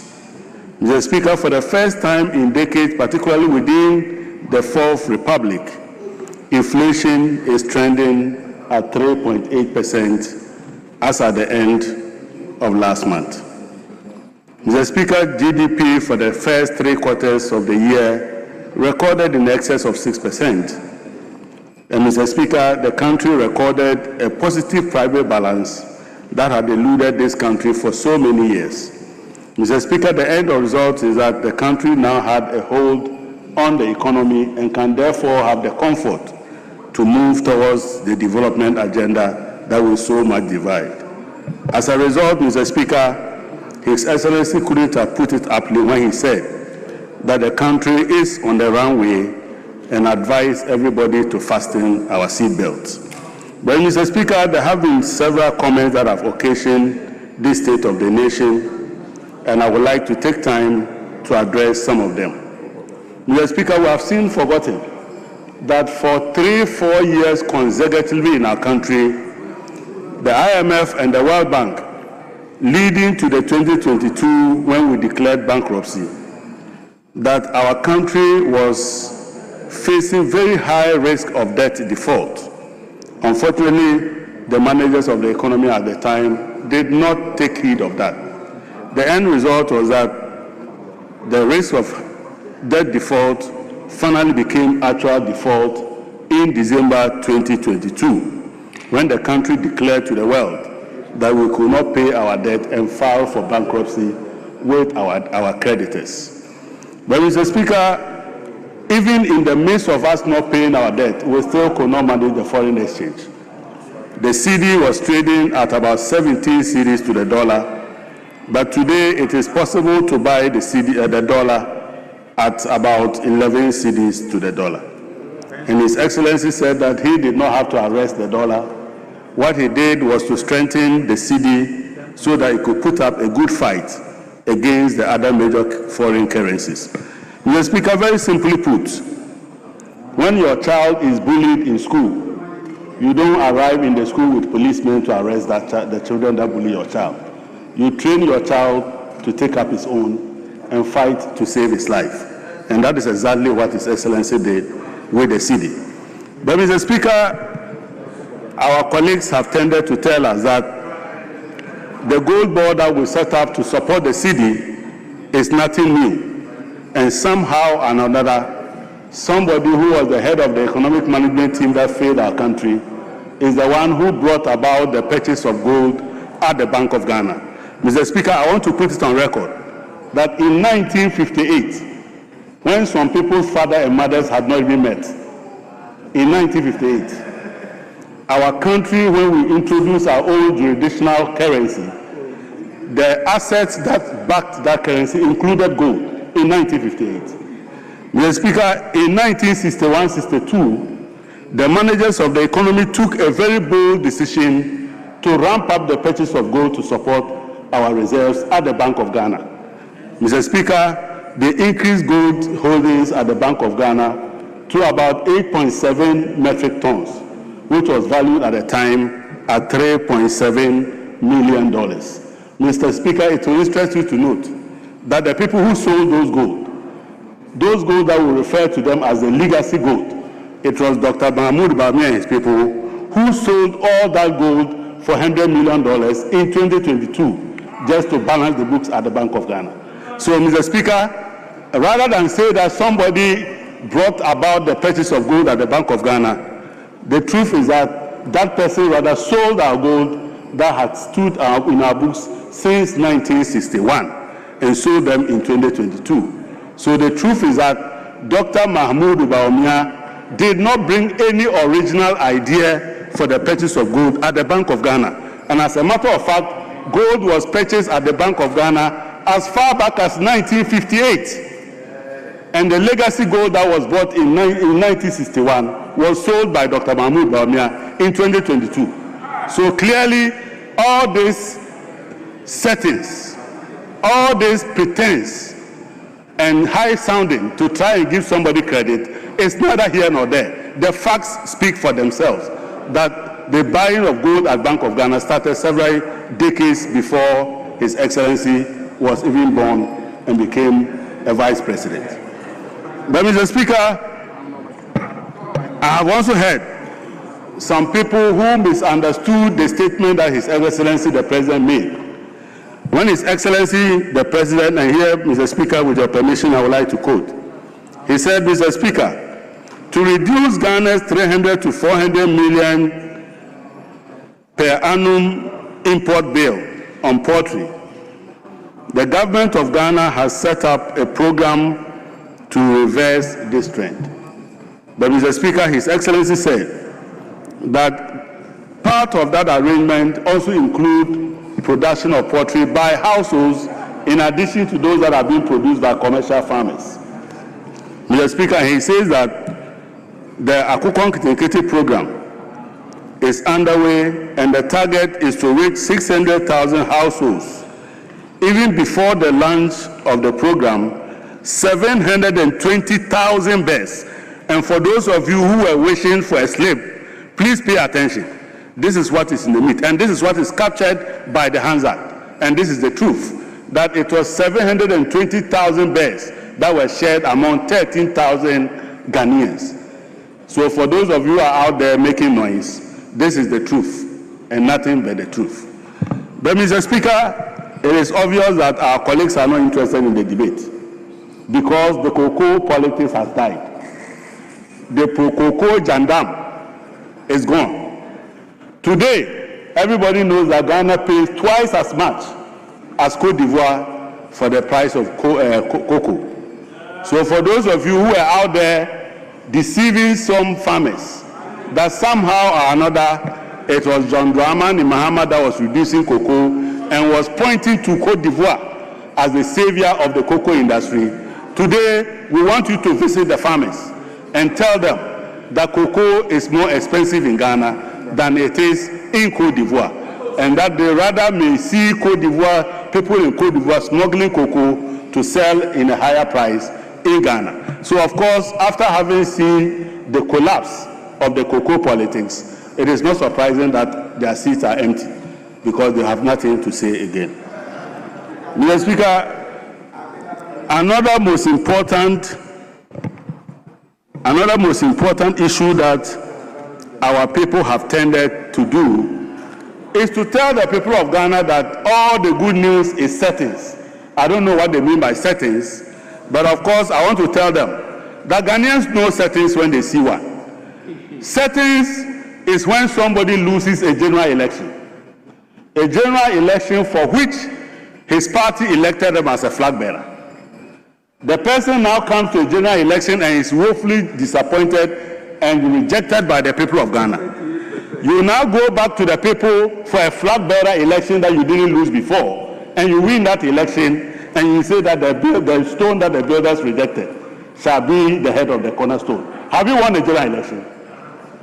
Was he rejected as a flag bearer? So where is the stone coming from? Wait until you win a general elections. Then you say that the stone that the builders rejected has become the head of the cornerstone. Not that the election you won before, you go to win the same election, and then you come and say, it is possible for people to now see that these are what people who are doing the settings. The settings is to interpret the Bible to suit their needs and live the reality. The reality is that even what you got in the last flag bearer election. Remember, your time is up. It's now the turn of Honorable Reverend Tim Fojo. You are speaking for 15 minutes. Thank you, Rise Honorable Speaker. I rise to contribute to the motion and to indicate that I speak not just as a member of Parliament or ranking member on the Defense and Interior Committee of Parliament, but I speak as a son of a cocoa farmer. I speak as someone born into a family of cocoa farming, someone coming from a beautiful village, Asinkrua, with an entire constituency, each having cocoa farming.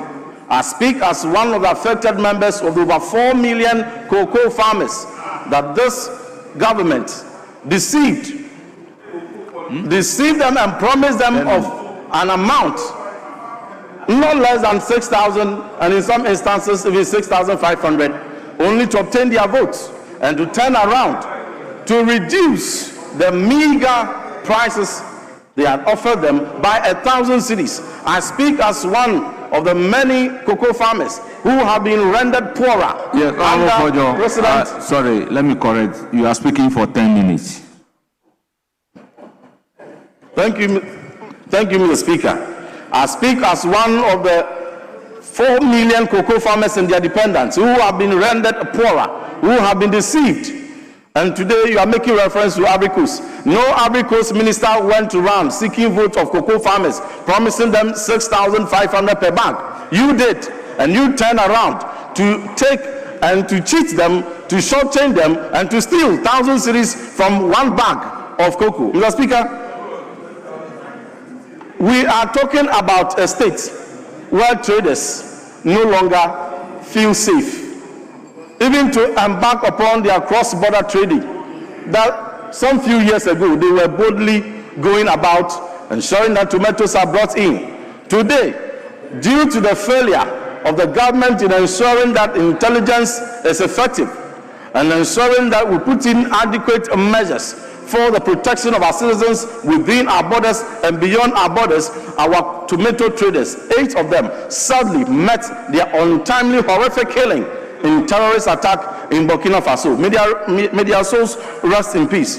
Today, we are talking about fisher folks who a few years ago could go about fishing and today cannot feel safe again because of piracy, which has become the order of the day. Another time, one incident reported in Tema, another reported in Volta, and recently, just last week, a pirate incident reported in Senya Breku on our own territorial waters. Our fisher folks no longer feel safe because of a systemic leadership failure in the defense sector by the failure of the president in appointing a substantive minister for defense for 7 months now. Mr. Speaker, no serious country will go without a defense minister substantive for 7 months. Amid all the threats in our geopolitics, amid the threat of extremism and violent extremism and terrorism, we cannot continue to have these calls go on deaf ears. Mr. Speaker, my colleague is attempting to rehash the false reality that was and was captured in the lamentation of the state of the nation. But you see, what appears to be nice numbers on paper is actually reflecting in rising cost of living in the pockets of our people. Today, you can boast about inflation going down. You can boast about exchange rate going down. But if our citizens are feeling palpable hardship, then what is the essence of what appears to be declining? How real is it? Mr. Speaker, what shall it profit this government if you are bragging about artificial, economic improvement when you are not even able to pay cocoa farmers what is due them for 4 good months? What shall it profit this government to fail to pay cocoa farmers 4 good months of their sweat and their hard work, if indeed your economic narrative is one that is stellar? What shall it profit a country to have exchange rates that appears to be low, to have inflation that appears to be low, and still even fail to pay the pensions of our soldiers until the retired soldiers went to court up in arms before the government was compelled to be able to pay their pensions and gratuities? This government, in all that they are trying to tout, failed even to be able to pay the non-salaried allowances of our prison officers for 1 good year. The entire 2025 rent allowances of our hard-working prison officers were in arrears. You could not even pay rent allowances for our prison officers. Yet, you want us to clap for you on economic prowess. Mr. Speaker, in 2021, this country could boast proudly as a country recognized by Global Peace Index as the second most peaceful country in Africa. In 2021, this country could boast as the country recognized by Global Peace Index as the 38th most peaceful country in the world.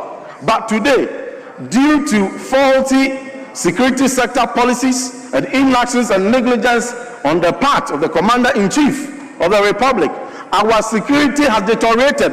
And according to the Global Peace Index 2025, we have fallen to become 7th, from second most peaceful in Africa to 7th. And sadly, around the world, we have declined from being the 38th most peaceful country in the world to now 61st.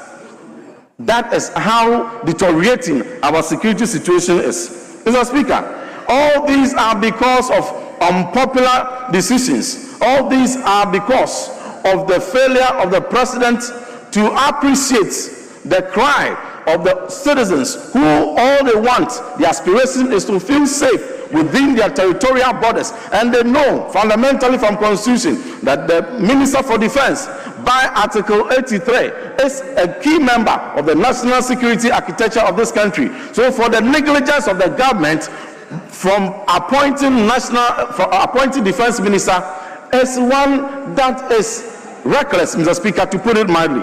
But all these didn't only end there. Certain key investments that ought to be put into the security sector are also reneged on. Our fisher folks just want to feel safe on our waters.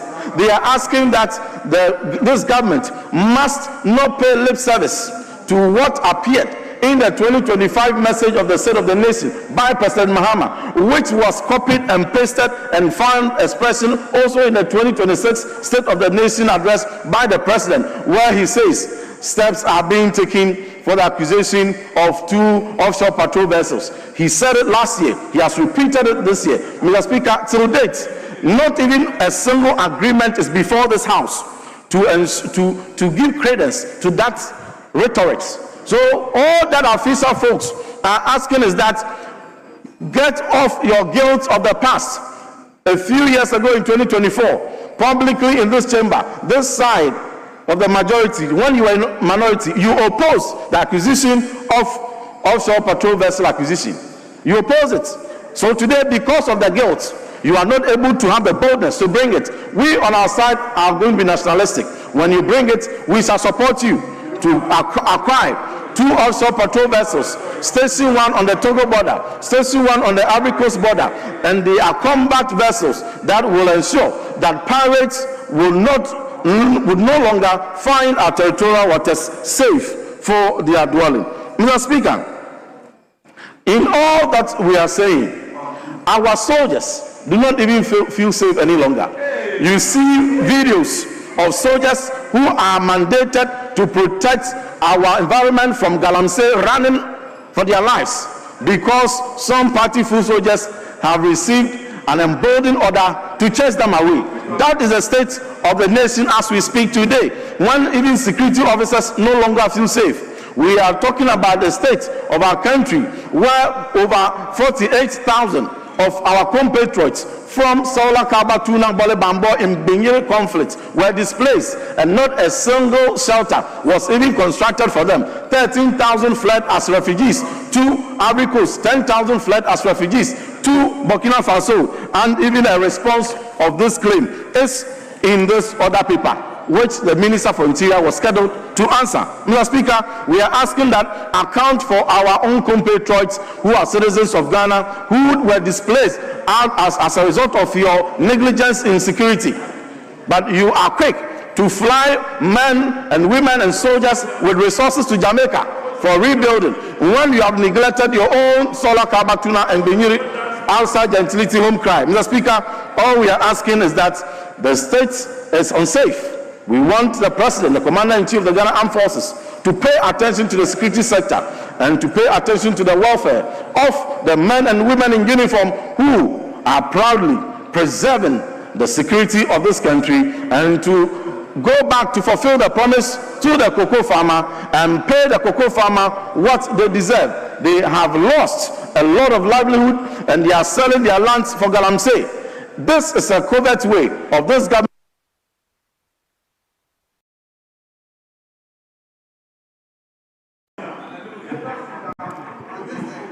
Honorable member, your time is up. It's now the turn of Honorable Phyllis Kwachi Ofosu. Mr. Speaker, thank you very much for the opportunity. You are speaking for 10 minutes. Thank you very much, Mr. Speaker, for your generosity. Mr. Speaker, let me begin by commending His Excellency President John Dramani Mahama highly for presenting a message of hope on the state of the nation. Mr. Speaker, the President demonstrated that indeed he is up to the task, and that the men and women who he has elected to help him manage the affairs of the country are up to the task. And the results have been telling. Mr. Speaker, prior to becoming president, even the unborn knew that the biggest problem of this country was our economy, which had been pulverized and destroyed by the government that we succeeded. Through hard work, grit, and consistency, today, like Lazarus, the Ghanaian economy has woken from the dead. Yes. Like the phoenix, the Ghanaian economy has risen from the ashes of collapse. And this has happened because of prudent economic management. Without touting their credentials to the highest heavens, the men and women in charge of running this economy, the likes of the Finance Minister, Dr. Kasia Latufosen, the Governor of the Bank of Ghana, and all the hard-working people who contribute to the running of this economy, have demonstrated capacity to deliver. Mr. Speaker, the Ghanaian economy was bedeviled by three enemies. The first was unsustainable debt, which, as the President rightly put it, shackled us and made us sink to the depths of the ocean. Mr. Speaker, today, our debt is far more manageable than before.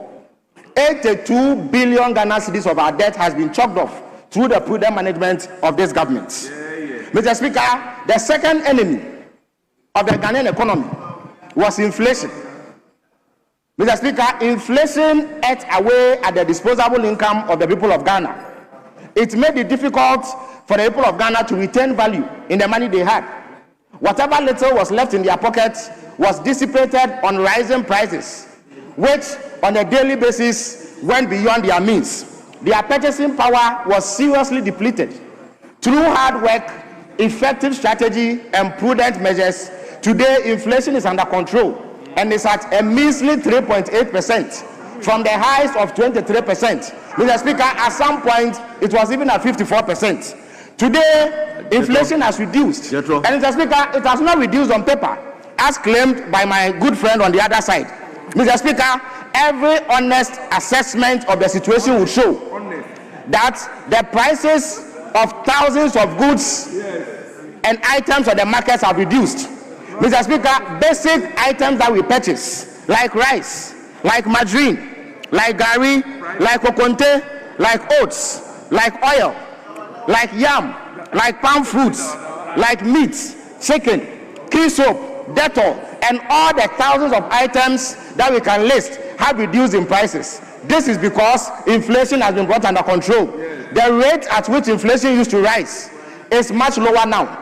At 3.8%, it meant, Mr. Speaker, that compared to the same period in January 2024, the rate at which prices of goods and services are rising is 3.8%. Mr. Speaker, this is far better news for the Ghanaian than they have ever had under the entire duration of the reign of the MPP. Mr. Speaker, the third enemy of the Ghanaian economy was rapid exchange rate depreciation.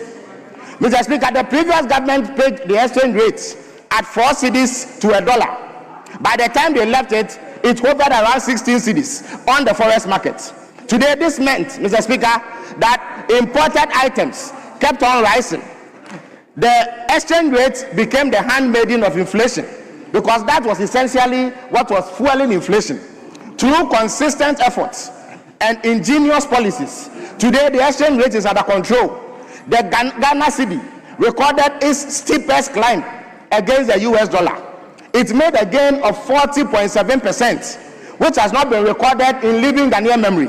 Mr. Speaker, this did not happen by chance. It was through the gold board arrangement, which ensures that we are able to export significant quantities of gold and bring into this country foreign exchange, which is then made available to those who need it. And for that reason, our currency has remained stable. Mr. Speaker, the impact of this is that Ghanaians breathe much easier now than they did under the MPP. The cost of living is lower now than it was under the MPP. Any claim by our colleagues on the other side that things are more difficult today than they were previously simply cannot be sustained on the basis of fact. Mr. Speaker, the Trade Committee of this House has a report in which they acknowledge the reduction in prices of thousands of items on the market. Mr. Speaker, let me conclude by correcting some distortions that have arisen in the wake of the President's delivery. We note that our colleagues go about saying that the President has said that we distributed 720 beds to about 13,500 people. Mr. Speaker, that could only have been a slip of tongue because the script as is available shows that it was 720,000 beds that the President meant. Indeed, long before the President came to this House, the Minister of Agric had appeared on the Government Accountability Series, which I hosted, and he had put this figure out. So it is a matter of public record, and it has never been in debate. Mr. Speaker, no serious analyst analyzing the state of the country will waste even a second on a slip of tongue. No serious analyst does that.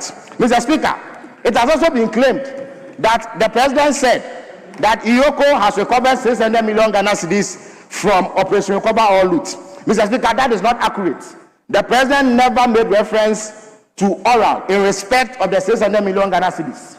EOCO has existed long before the coming into force of oral. They do routine investigations of economic crimes. In 2025, they investigated about 462 cases involving money laundering, cybercrime, carjacking, and what have you. It was the proceeds of those that the President reported as 600 million Ghana cedis. Mr. Speaker, in respect of oral, unless and until persons who are under investigation or before court have been convicted, you cannot, that can be done, is that their assets can be frozen. And as far as that goes, Mr. Speaker, I can report to you that 1.5 billion Ghana cedis in assets have been frozen by people undergoing investigations and those before court. And they include those who are involved in the 280 oral cases that are currently being looked into. So let the records be set straight and let people refrain from deliberately distorting the facts that the president put out this day. Mr. Speaker, I must also indicate that whereas it is regrettable that some of our citizens have had to suffer death when doing business across our borders, it is not proper to attribute same to the government of Ghana. The government of Ghana does not control the territory of Burkina Faso and therefore is simply unable to bear responsibility for what happens in another country. If it was the case that these killings happened in Ghanaian territory, then the government of Ghana could be faulted. But how can we possibly take responsibility for what has happened in another sovereign country? I think that we need to be fair to the facts, we need to be accurate, and refrain from mischievous commentary when we know what the truth is. Mr. Speaker, in respect of our brothers who were attacked on the high seas in Ghana, the Ghanaian government acted with alacrity. All the 71 or so people who were involved in that fracas were rescued and brought to safety. That is a mark of a government that is responsible, that is responsive, and an armed forces that is up to the task. And therefore, again, I urge my colleague on the other side to refrain from this sort of mischief. It does not help our cause. Indeed, had they, in those 8 years, been able to procure fit-for-purpose equipment, we would not have had the situation where our armed forces did not have the requisite equipment to respond effectively to crises like that. But thank God President Mahama is heading the saddle, and he is making colossal investments to ensure that we procure the needed equipment. I am happy that he has indicated their readiness to support government to procure those items. The relevant agreements will come to this House, just as the agreements to purchase the helicopters and the aircraft came to this House and they were passed. So my brother can look forward to similar agreements to help retool. President Mahama will undertake the single largest retooling of Ghana's armed forces in history, and therefore he is prepared to protect the country, defend our territorial integrity, whether by air, by sea, or by land, and he will keep the people of Ghana safe. That is a solemn promise that he has made to all of us. Mr. Speaker, finally on oral, the president said that indeed he is committed to ensuring that everybody who has squandered Ghanaian funds illegally accounts for same, and that is what. Member, your time is up. Honourable Member, I will proceed to give the floor to Honourable Onyina Achampong. You are speaking for. Thank you, Mr. Speaker. For 5 minutes. For giving me the opportunity to contribute to this ongoing debate on the State of the Nation address presented to us by the Excellency the President. Mr. Speaker, before the advent of the President to this chamber to deliver this address, I was highly expectant. I was thinking that the President will come and possibly announce measures that will bring some form of relief to Ghanaians. However, this address turned to be a lot of lamentations, self-glorification, manifesto reading exercise, and most importantly, a rehash of their failed and unfulfilled promises.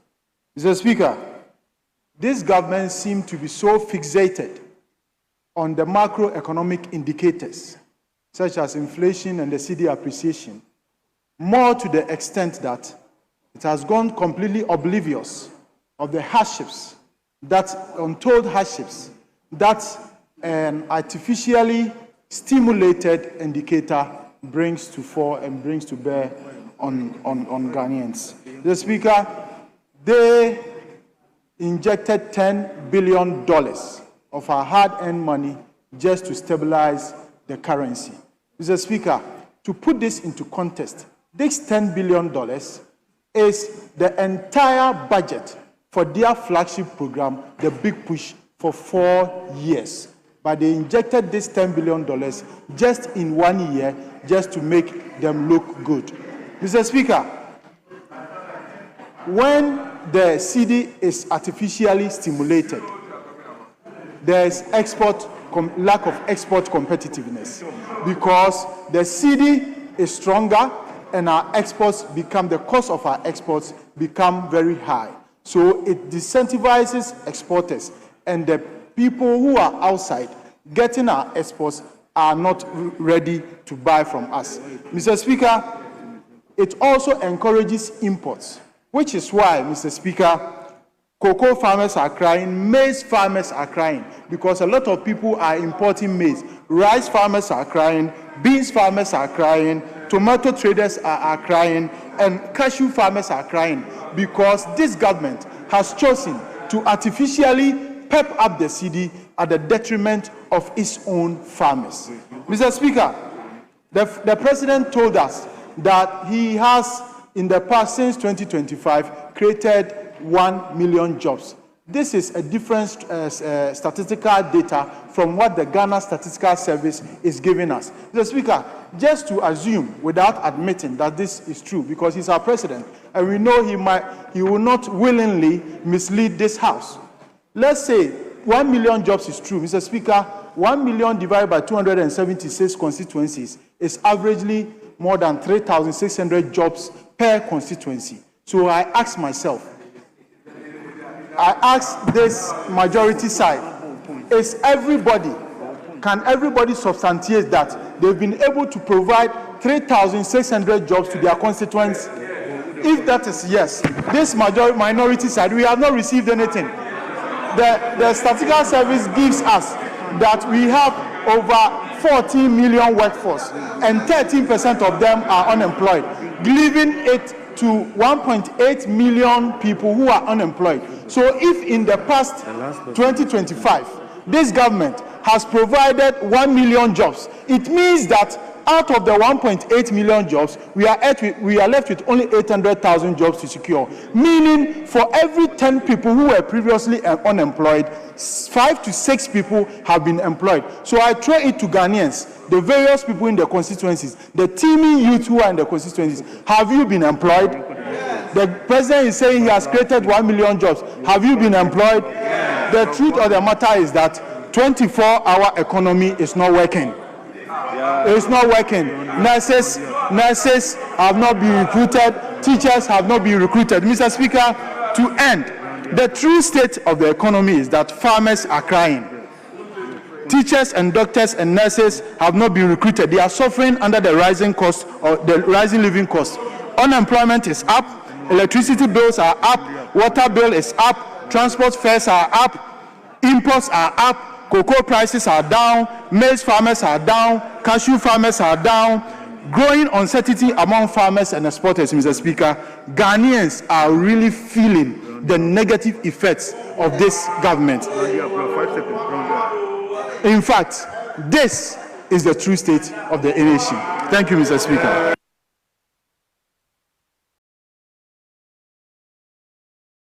Honourable members, before coming to the third person from each side, permit me to take 5 minutes suspension. The House is accordingly suspended for 5 minutes.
Mr. Speaker.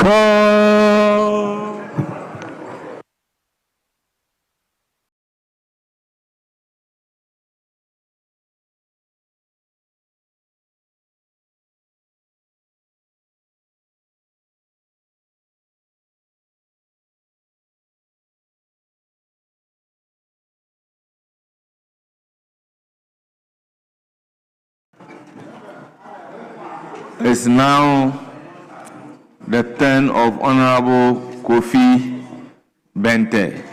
You are speaking for 5 minutes. You have the floor. Thank you, Mr. Speaker.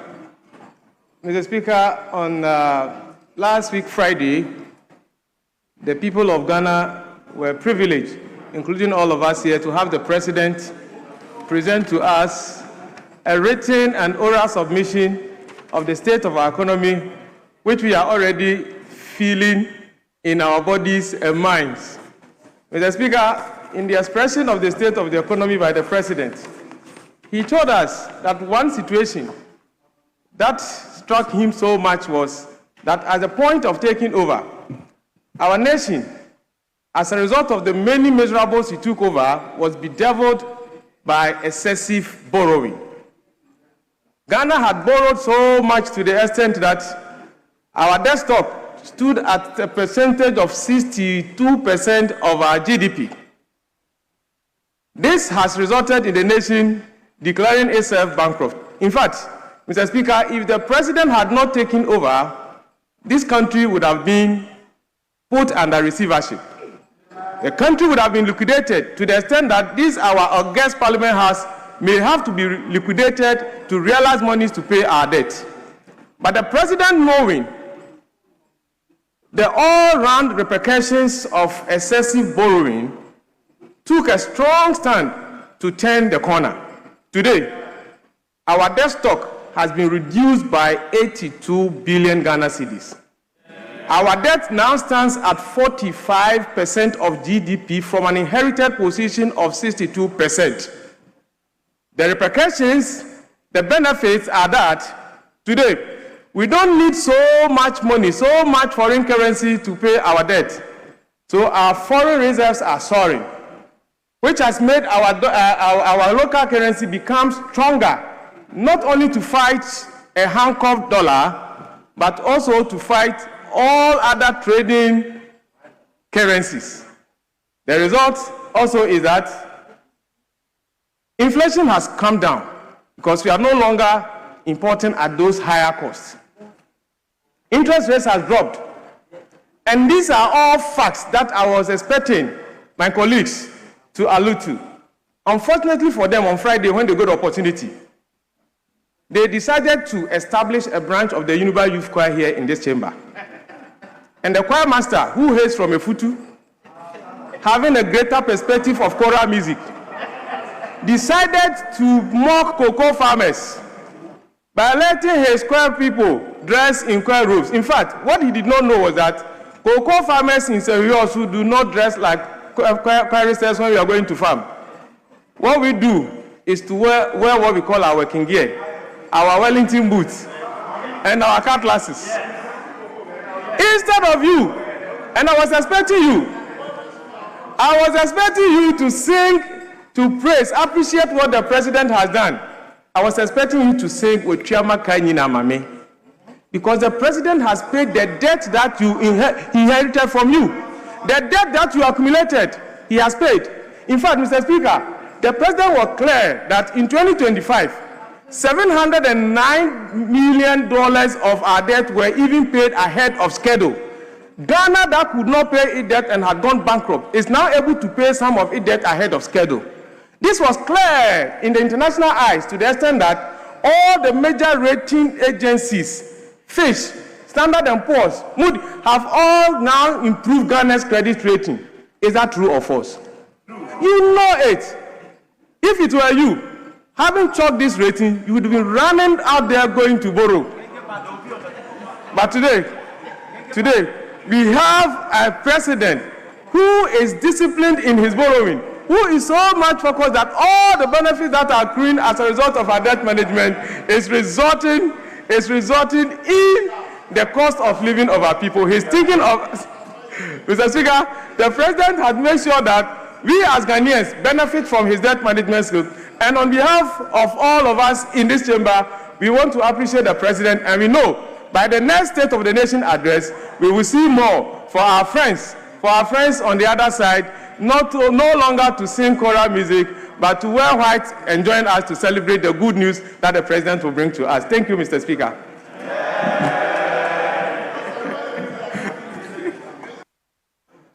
Honourable members, Second Deputy Speaker will take the chair. In doing so, I called on Honourable Mumuni Mohammed Nuruddin. You are speaking for 5 minutes.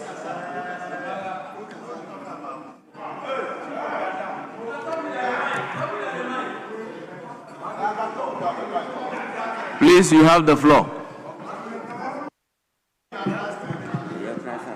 Mr. Speaker, thank you very much for this opportunity to comment on the State of the Nation address presented to this House by His Excellency John Dramani Mahama. Mr. Speaker, I am very, very disappointed. And my disappointment started the very day His Excellency John Dramani Mahama presented the State of the Nation address to this House. Mr. Speaker, I was expecting His Excellency John Dramani Mahama to use the opportunity of the State of the Nation address to apologize to the Ghanaian people for deceiving them. Yes. Mr. Speaker, His Excellency John Dramani Mahama, in the 2024 election campaign, made every single Ghanaian believe that what is shining is gold, not knowing that the shining that he made Ghanaians believe and voted for him was an ordinary clay. Mr. Speaker, I want to use this opportunity to tell my colleagues at the other side and His Excellency John Dramani Mahama, the humiliation, the frustration that he is putting our men and women in uniform is so disappointing. Mr. Speaker, as a member of Interior and Defense Committee, for the last 13 months, Ghana Immigration Service, Ghana Fire Service, and Ghana Prison Service have not received their rent allowance for the last 14 months. Mr. Speaker, this is the first time in the history of this country that these security services have not received their rent allowance.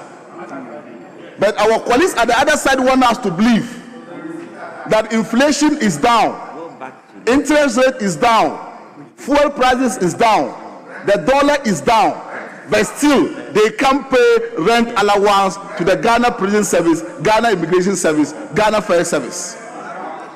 Mr. Speaker, let me use this opportunity.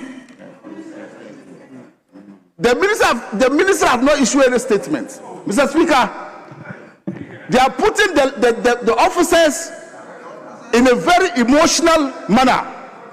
The landlords and landladies are harassing these officers for their rent. But today they are telling us to believe that the dollar is down, inflation is down, interest rate is down, but still you can't pay Ghana Immigration Service, you can't pay Ghana Fire Service, you can't pay Ghana National Prison Service. Mr. Speaker, in the 2024 elections, my colleagues, I am happy the Energy Minister is here. He was one of the people who made a lot of, let me say, noise about their manifesto. Mr. Speaker, in the NDC manifesto, page 99, teacher professional development and licensing and welfare, His Excellency John Dramani and the NDC told us that, Mr. Speaker, with your permission, I read, the next NDC government will place teachers at the heart of its education reforms. We will prioritize enhanced condition of service, professional development, teacher welfare through the following initiatives. I was expecting His Excellency John Dramani Mahama to tell us the state of the welfare of teachers in this country. But Mr. Speaker, he failed. Mr. Speaker, one of the initiatives that they said they would do to improve the lives of teachers was that, Mr. Speaker, number one, we will abolish teacher examination and integrate the licensing process into final year examination of trainees. Mr. Speaker, where are we now? Today, training teachers have registered to write the licensal exam that they promised that they will abolish. Mr. Speaker, and what is even surprising, they have increased the fees for registering for licensal exams. Something that they promised that they were going to abolish. Mr. Speaker, they want for us to say that we will scrap the MPP mandatory national service for teacher trainee graduates and restore automatic employment for newly qualified teachers. Mr. Speaker, it is so disheartening that you should be playing with the emotion of our teachers. Mr. Speaker, you went through a teacher, I went through a teacher, Rossi went through a teacher, Honorable Junapon went through a teacher. Why are we disappointing our teachers this way? Mr. Speaker, I want to use the opportunity to tell His Excellency John Dramani Mahama. He should organize a press conference at the Jubilee House and use the opportunity to apologize to our teachers for disappointing and deceiving them. Thank you very much, Mr. Speaker. Yeah. Thank you very much. It is now the turn of Honorable Frank Kwame Adujak. Honorable, are you a chairman of the committee? So you have 5 minutes. You have 5 minutes. You have 5 minutes. Thank you, Mr. Time Speaker. starts now. Thank you, Mr. Speaker. Mr. Speaker, let me use the opportunity to correct my name. My name is not Frank. I am John Kwame Adujak. Anyway, I just read what has been presented to Yes, so maybe it's put right. Yes, Mr. Speaker, I think that we all listened to the President on Friday.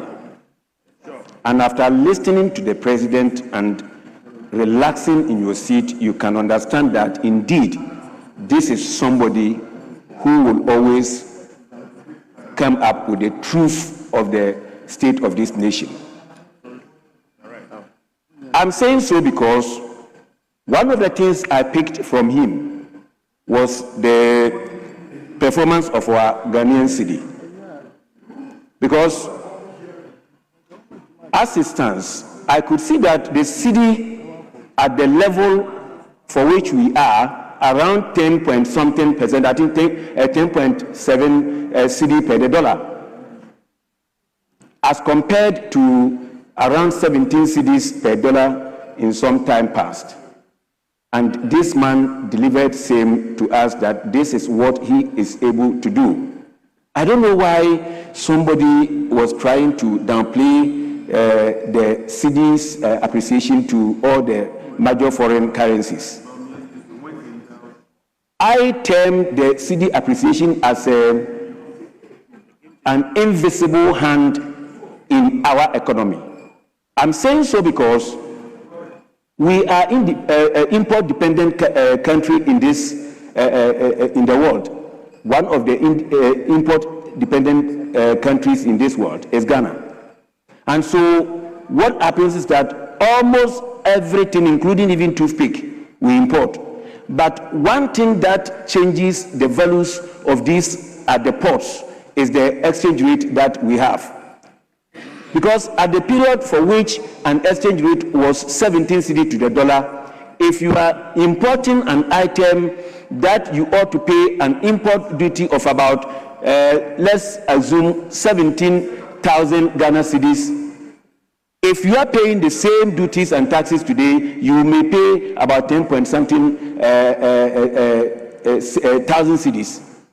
What that means is that with the exchange rate alone, you are taking back some amount that you have even not worked for.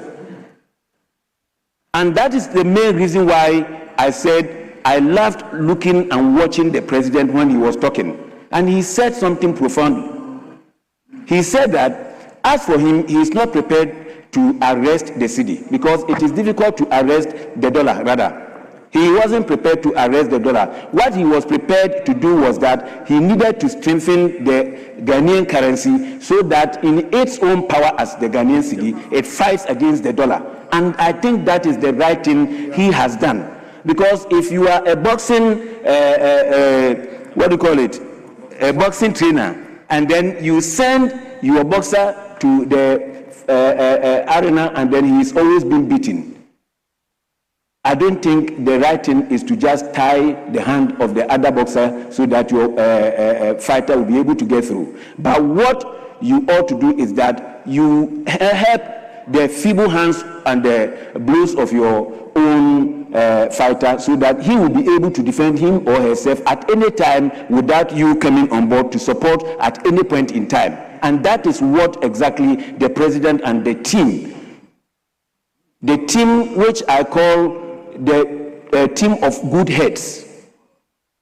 We had a team that we were told was a solid team, made mention of names that were so solidified. Unfortunately, by the end of the period, the solid team had exchange rate of 17%. But in our time, the NDC, I am not saying we are solid team. In fact, solid are difficult to get into certain spaces, but we are more liquid than solid because we get into every space for us to be able to change the system. It doesn't matter what somebody thinks it is. And that is exactly what our president and the team, which is so liquid, have been able to penetrate throughout the economy to deal with the situations on the ground. Mr. Speaker, let me use the opportunity to thank you for the opportunity you have given to me. Thank you very much.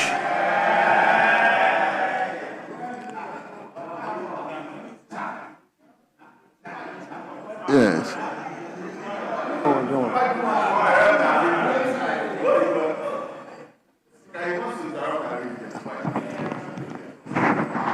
Yes, leader, let me hear you. Speaker, we want to do some variation, and we need your leave to do so.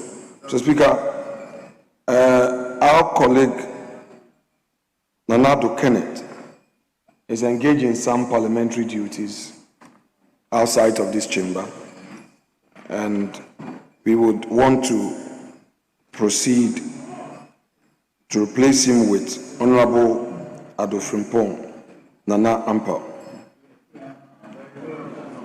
Mr. Speaker,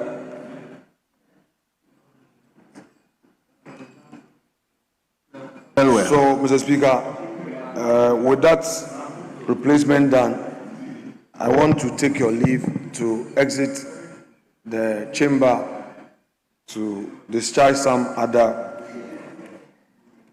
parliamentary duties. But, Mr. Speaker, the majority chief whip, the Fiamako Eche Kwame, he has a long name.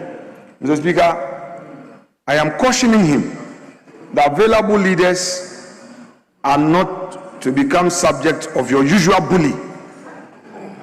Mr. Speaker, this side of the house, leader. Yeah, Mr. Speaker, nobody can bully. Sure, anybody, yes, Mr. Speaker, I just need to put this on record. This side of the house, we know them. We know them. Even when a minority leader is speaking, they say contempt. Everyday contempt. Everyday contempt. We shouldn't speak. Mr. Speaker, that man can be in Shamu.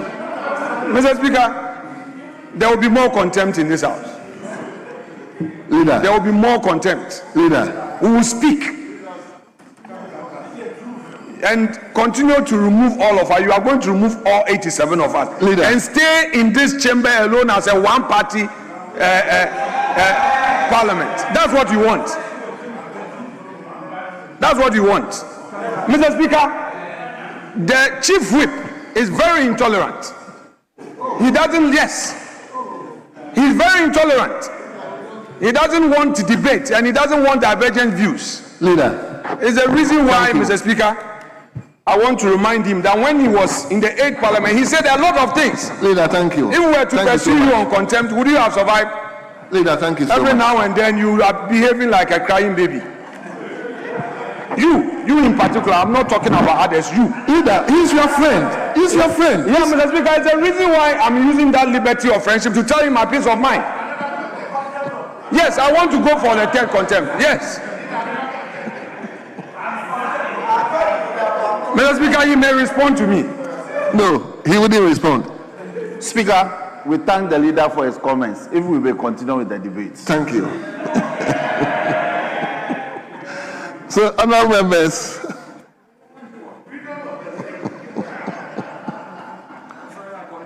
see, look at the way John Jinapor is looking at you. Honorable members, it is now the turn of Honorable Ralph Pukwebisei. Honorable, you have 5 minutes. Thank you, Mr. Speaker.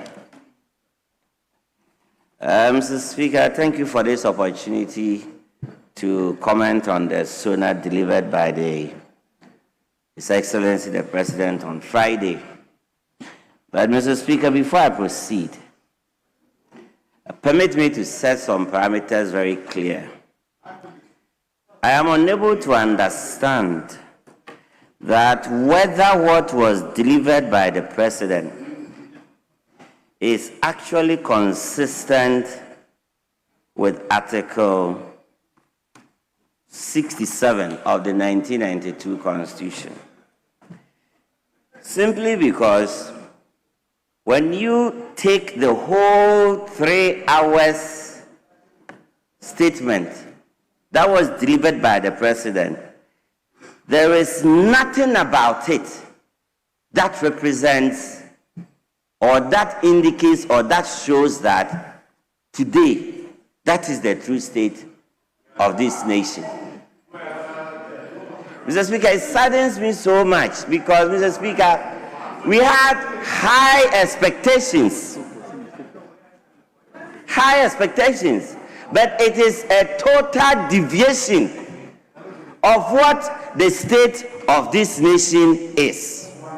And I'll prove today, members on the other side, that a SONA is not an avenue to improve upon your manifesto.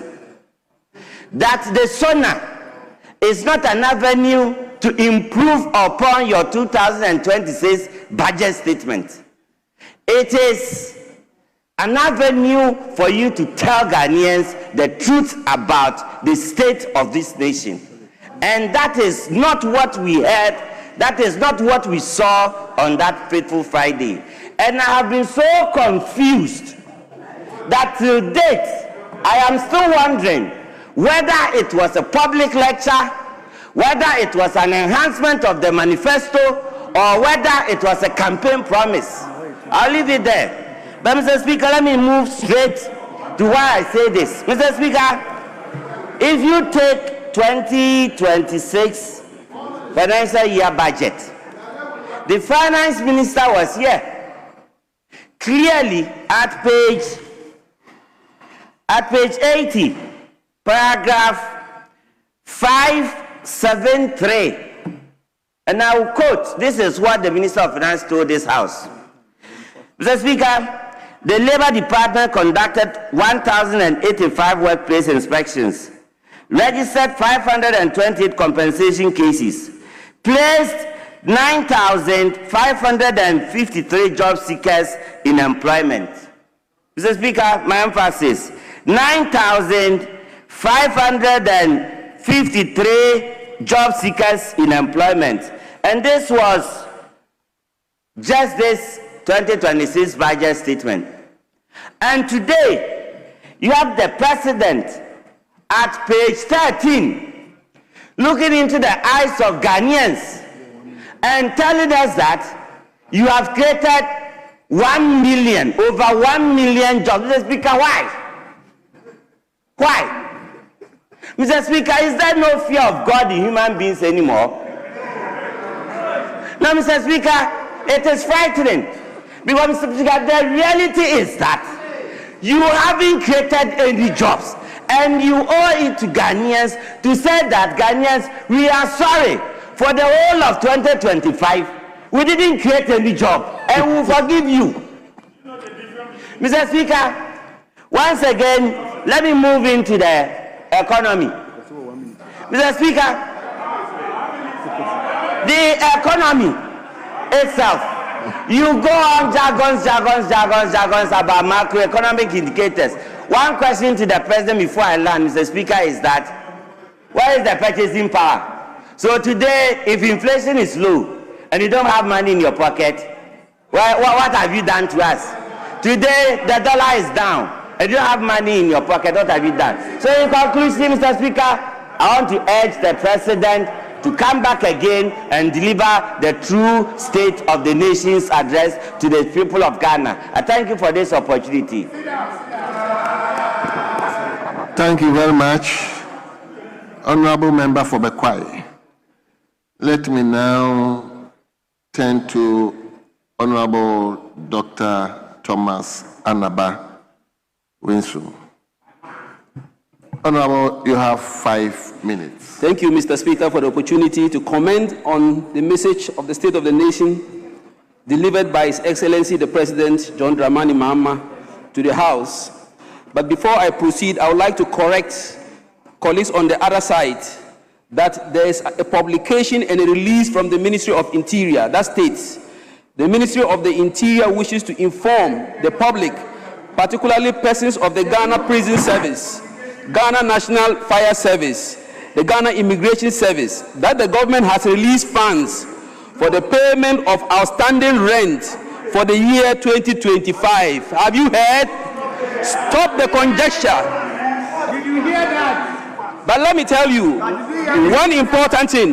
Did you hear release funds? The friends from the other side are asking whether the statement the president made on the State of the Nation was apt. Let me tell you what the State of the Nation really is. One, it gives a platform for the president to inform Parliament and citizens about the country's current economic and social and political status. In addition, it also highlights government's achievements, outlines future policies, and foster national unity. That is what the State of the Nation is about, and that is what exactly the president did. He told us what he has achieved in 1 year, he has told us what he's going to do in the future, and he asked for unity and even pleaded with doctors to try to be more patriotic and accept posting to very vulnerable communities. Mr. Speaker, I want to go on the social aspects and achievements of the government and what he proposed to do. And that is to talk about the health sector, because it is said that a country that is healthy is a wealthy country. The government, seeing this, knows very well that 70% of our health needs is in the primary area. So the government is targeting the primary health care, where he is trying to work diligently with his team, his liquid team, to ensure that the universal health coverage is achieved by 2030, with measures that he has put in place. And let me list them to you. The government is building primary health care, 2 CHIP compounds for every district for 4 years. That means 8 CHIP compounds in what? 4 years. That is to bring health care to the doorsteps of the people. The government is also making sure that the national health insurance coverage is increased. So therefore, for now, we have already reached 66% of all Ghanaians, and more are still registering because now there is confidence in the national health insurance. That is to ensure that we achieve the universal health coverage and augment service delivery at the primary care level. This is because monies that were meant for national health insurance, your government capped it. Spent it on whatever you want. People started neglecting national health insurance. Now a government that is Abai Papa has come. He has made sure the national health insurance has liquidity to ensure that they even beg providers to come for their monies. That is the government we are talking about. I'm going on to let you understand that the inequity that exists in our health delivery sector, by building CHIP compounds and ensuring primary health care, the inequity will disappear. In that way, we'll be resulting in achieving what we call the universal health coverage. Moving on to disease pattern. The burden of disease in Ghana right now is non-communicable diseases, which is 40%. And this started not today. For about 7 years ago, non-communicable diseases started shooting up. But we never saw any effort from your government when he was in power. But this government has come. What has he done? One, he has created what we call the Mahama Care, the Ghana Medical Trust Fund. to ensure that we equip our future is in good hands of the political team. He has also made sure that we enhance the training of nurses to specialized nurses in cardiology, nephrology, oncology, and then endocrinology. In addition, emergency services and critical care services, which you neglected, that is causing low birth syndrome and the rest. The government is ensuring that we train more nurses and doctors in emergency medicine so that the next time you are sick, you fall onto our hospitals and not to fly abroad for treatment. Besides that, he's Honorable member, wind up, please. Your time is up.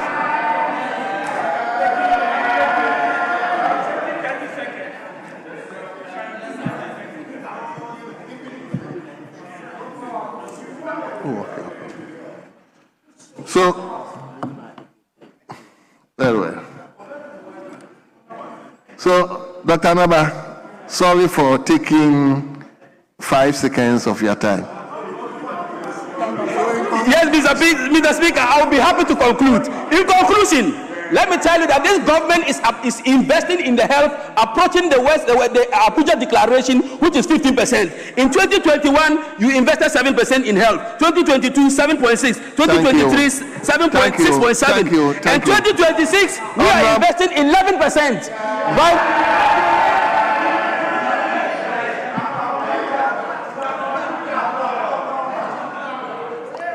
So let me now invite Honorable Twenbu Akodia.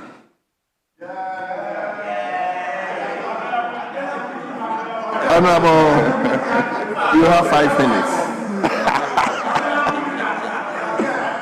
Yeah. Mr. Speaker, thank you for the opportunity.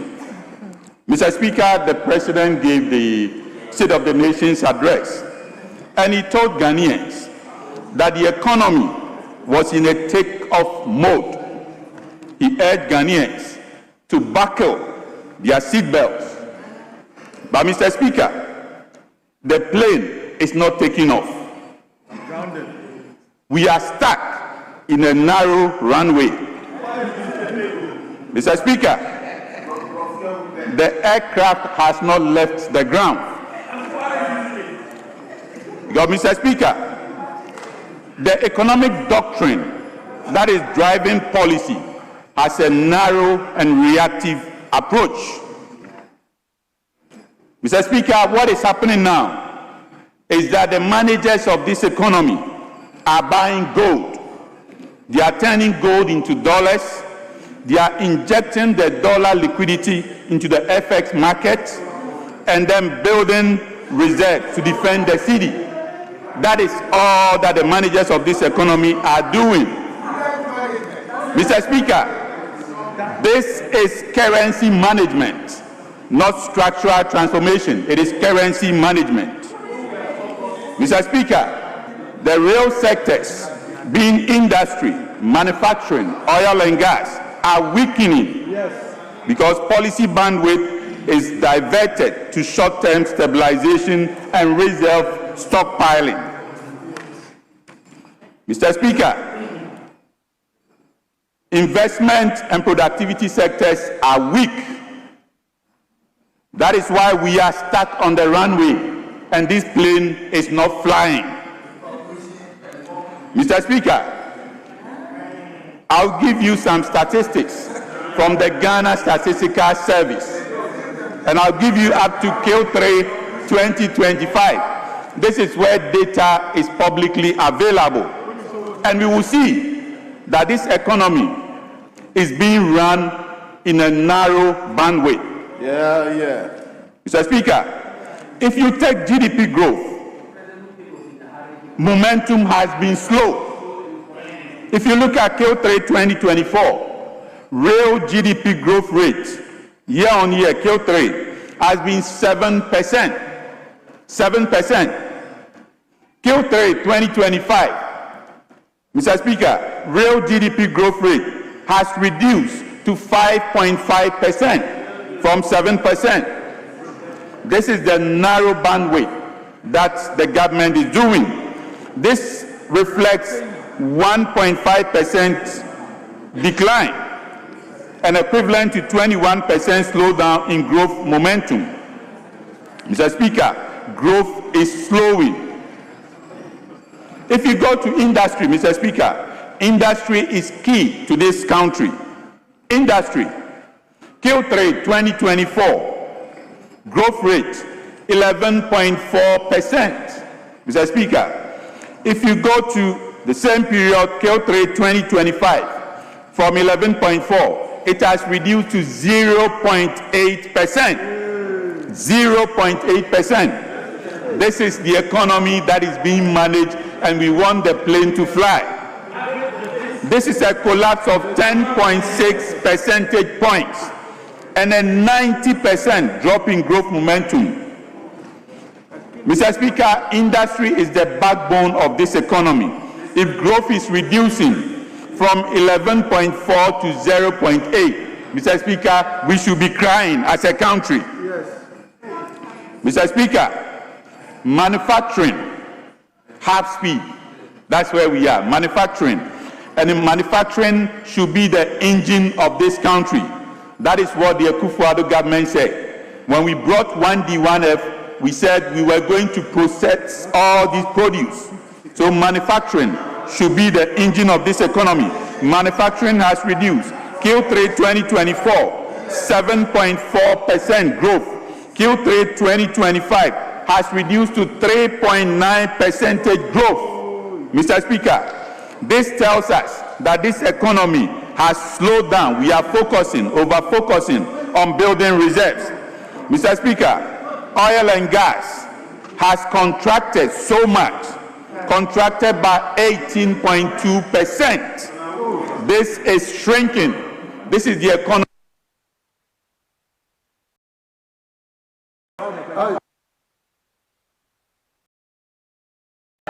Thank you very much.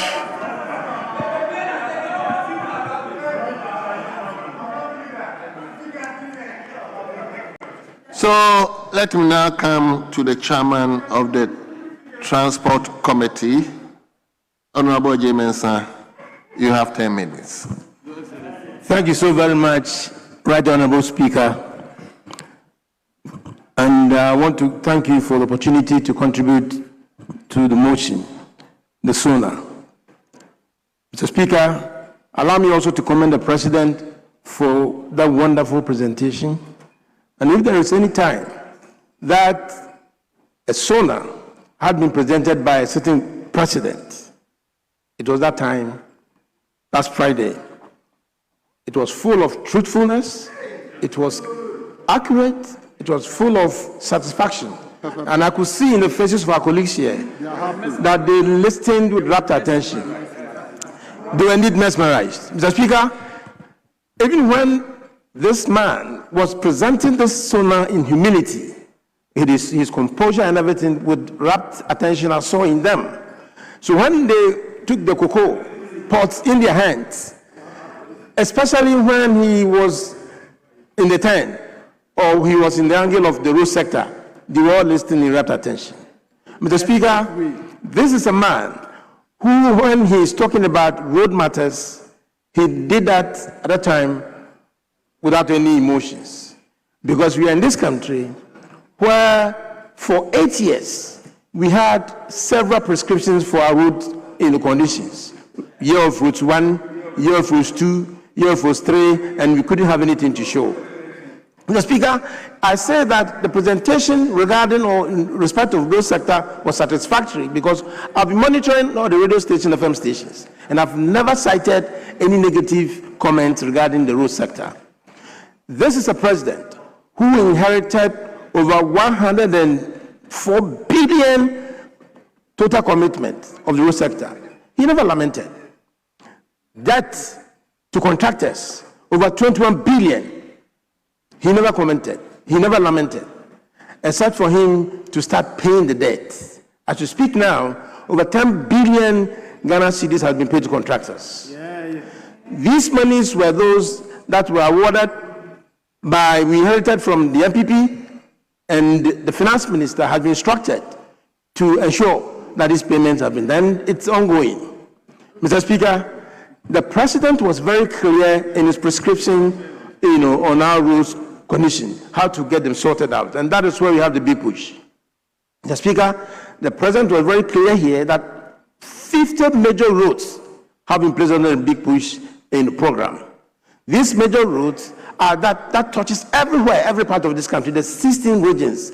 And I could see in the face of our colleagues, they were nodding their heads because you have these roads in all your areas. Mr. Speaker, over 21 major roads that were given out on contract by the previous administration had also been cut up or brought up into the big push agenda. That is 23 major roads costing over 15 billion. So the 50 projects that have been given out also cost about 50 billion. So together, about 65 billion has been invested in the road sector. And with the 50 projects, 50 major roads, they are in various stages of progression. And by the end of 2028, we will see what is actually in there. This is very commendable. And I expect my colleagues to commend the President for this wonderful performance. Mr. Speaker, the President was very clear, putting life into existing rules. The Temamoto Way was talked about. And according to the President, and the records are there to show, the project is now in the completion of 32%. On this road, we have 4 lanes here and there, and the external 3 lanes also going through. In Tetekwashi, it was very clear Tetekwashi is going to be remodeled to the level of modernity. Mr. Speaker, the President was very, very clear, and that is what I expect the commendation from the MPP side here. The Accra-Kumasi Expressway. The Accra-Kumasi Expressway is that road is going to be one of the best networks in Africa, shortening travel time to Kumasi by 2 hours, 2.5 hours, and from Accra to Kumasi is about 198.7 kilometers. That is going to be the President Mahama's legacy. And I think that the last time I was talking about this, I said that road should be named after President Mahama Expressway. Yeah. And the assurance is also that the existing road is still being attended to, and that is what we need. We are bringing modernity into the whole scheme. Mr. Speaker, it is also important to be honest with ourselves. President Mahama has made it very clear. The toll booth, the toll that you abolished, by the minister has been instructed, cabinet has been instructed, has instructed the minister to ensure that by the end of the year, we see the toll booth also working very clear. Mr. Speaker, in the transport infrastructure sector, the President assured us, and it's very clear, putting life into the aviation sector. Now, the plans are on the way to establish the airliner, the Ghana airliner. And when I boarded, I was going to Ethiopia, and I boarded the Kenyan Airways. I was very amazed. Even in Rwanda, they have an airline. And that is why it is important that the President gets this thing done. And the understanding is that it's on the way. Mr. Speaker, the President was very clear that we are remodeling the Terminal 2 and Terminal 3 together. Mr. Speaker, in the Africa region here, and somebody was telling me even Abuja cannot compare themselves to Terminal 3. It was President Mahama who brought it. He's going to remodel it, and a 7 to 8 layer car park will all be there. And so the Terminal 2 will have the local and international linkages going through as well. But that is not the end. It was very clear that in improving the aviation sector, the aviation space, the Sunyani Airport is going to come on board, the Bolgatanga Airport is also going to come on board, and also the WA coming on board. So this is a man who is very truthful in his presentation, and also in the faces of our colleagues that we all nodding, with rapt attention. And that is why I said I want to thank the President, commend the President for that wonderful presentation. Mr. Speaker, these major roads that we talked about, one of the major roads for me, and I want to take the opportunity, few minutes to talk about, is the Swami interchange. Some of our colleagues talked about it, and they were saying that it's been reduced from 4 to 3. It has not been reduced from 4 to 2. It has been reviewed, as has been a proposal, to 3. The roundabout there is getting to everywhere. Then the second tier is the Swami to Kejetia, and the third tier is Abrepo to Krofrom. It is the 4th tier that which has a challenge because it will impact on many properties in there. And that is why the outer ringway of Kumasi was introduced by President Mahama. That is going to cost us, exactly, that innovative measure costing us over 4 billion. So you connect it that right down to, yes, so 4 billion Ghana cedis is invested in the Kumasi Outer Ring Road. And that one, the Atia Junction, through to that is near, going to town of Dumasi and back to Obom to the N10. Mr. Speaker, that is what the president has for the country. I have 10 minutes. So, Mr. Speaker, the president was very clear. Some of the roads, that was very clear, Mr. Speaker. The 10 roads, the middle roads, some of them are Tepa, Mabain, Gwosu, Kumasi, Bypass, Swamintaji, I've talked about, Tema Outer Ring Road, Accra Flower Dualization, Cape Coast Takrady, my area dualization, and several, many more. So, if you visit the FM stations and you monitor the TV stations, I have never cited any negative comments on this wise. So I think that is something that we need to commend the president for that matter. Mr. Speaker, it is also important to note that the president also talked about modernizing the railways, the western and eastern railways to be modernized to be able to carry the ore, the Awaso, the manganese from Awaso and Yiniyini all to Takrady. But most important, Mr. Speaker, is also the bridges that has also been touched. The Kumasi Inner Ring Road Bridge, the Volivo Bridge, the Dambai Bridge, and Adoso Bridge have also been reported as going to be done and done properly. And of course, I talked about the toll road. By the end of the year, the toll road would have been brought to speed. Mr. Speaker, it is also important to know this. This is a man who is of truth. His nature is full of truthfulness. His nature, his disposition, everything of his is that we must be commended. We must commend him. Mr. Speaker, it's all about the transport sector. We are aware of the recent challenges. 300 buses have been procured, 100 of which will come in so soon, and to augment the freight system in the country. And I think that is something that we must all commend. And I've had an occasion to go to some FM stations with the people, and what they have told me is that this is something that we must all support and support appropriately. But of course, the railways, as we've talked about, is something that is up to speed, and we must all comment it accordingly. The ports and the 24-hour economy is also something that he talked about. Mr. Speaker, in concluding, I want to take the opportunity again to commend the President for that wonderful presentation. Thank you so very much. Thank you very much. So let me now turn to Honorable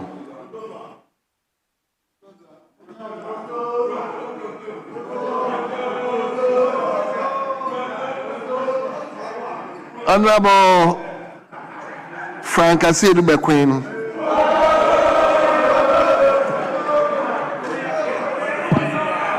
Your colleagues are already calling you. Yes.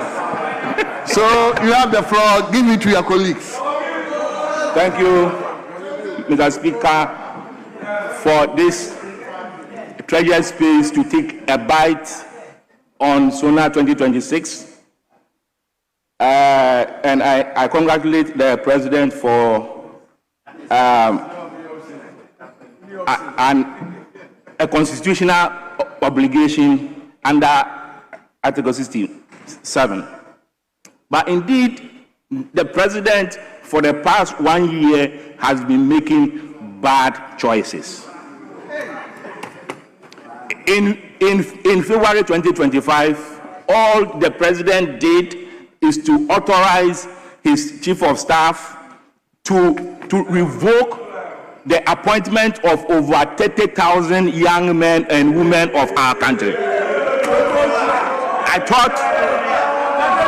thought that the President would have reported on this matter because unemployment is a national security threat.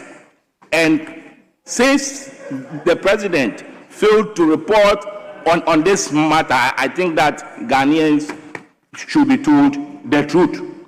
Indeed, presidents are elected to solve problems. President Mahama in 2024 promised 133. Now, President Mahama comes here and he's shying away from 133. I didn't hear 133 from His Excellency the President. I thought that the President was coming to tell us that the 24-hour economy has created certain jobs. Indeed,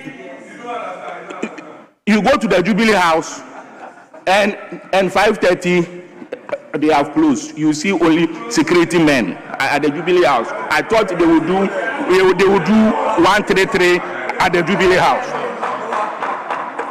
Indeed, the president has been making bad choices.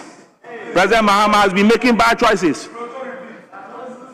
Indeed, for over 14 months, immigration officers, prisons officers, fire service men and women in uniform, their allowances were not paid by this president.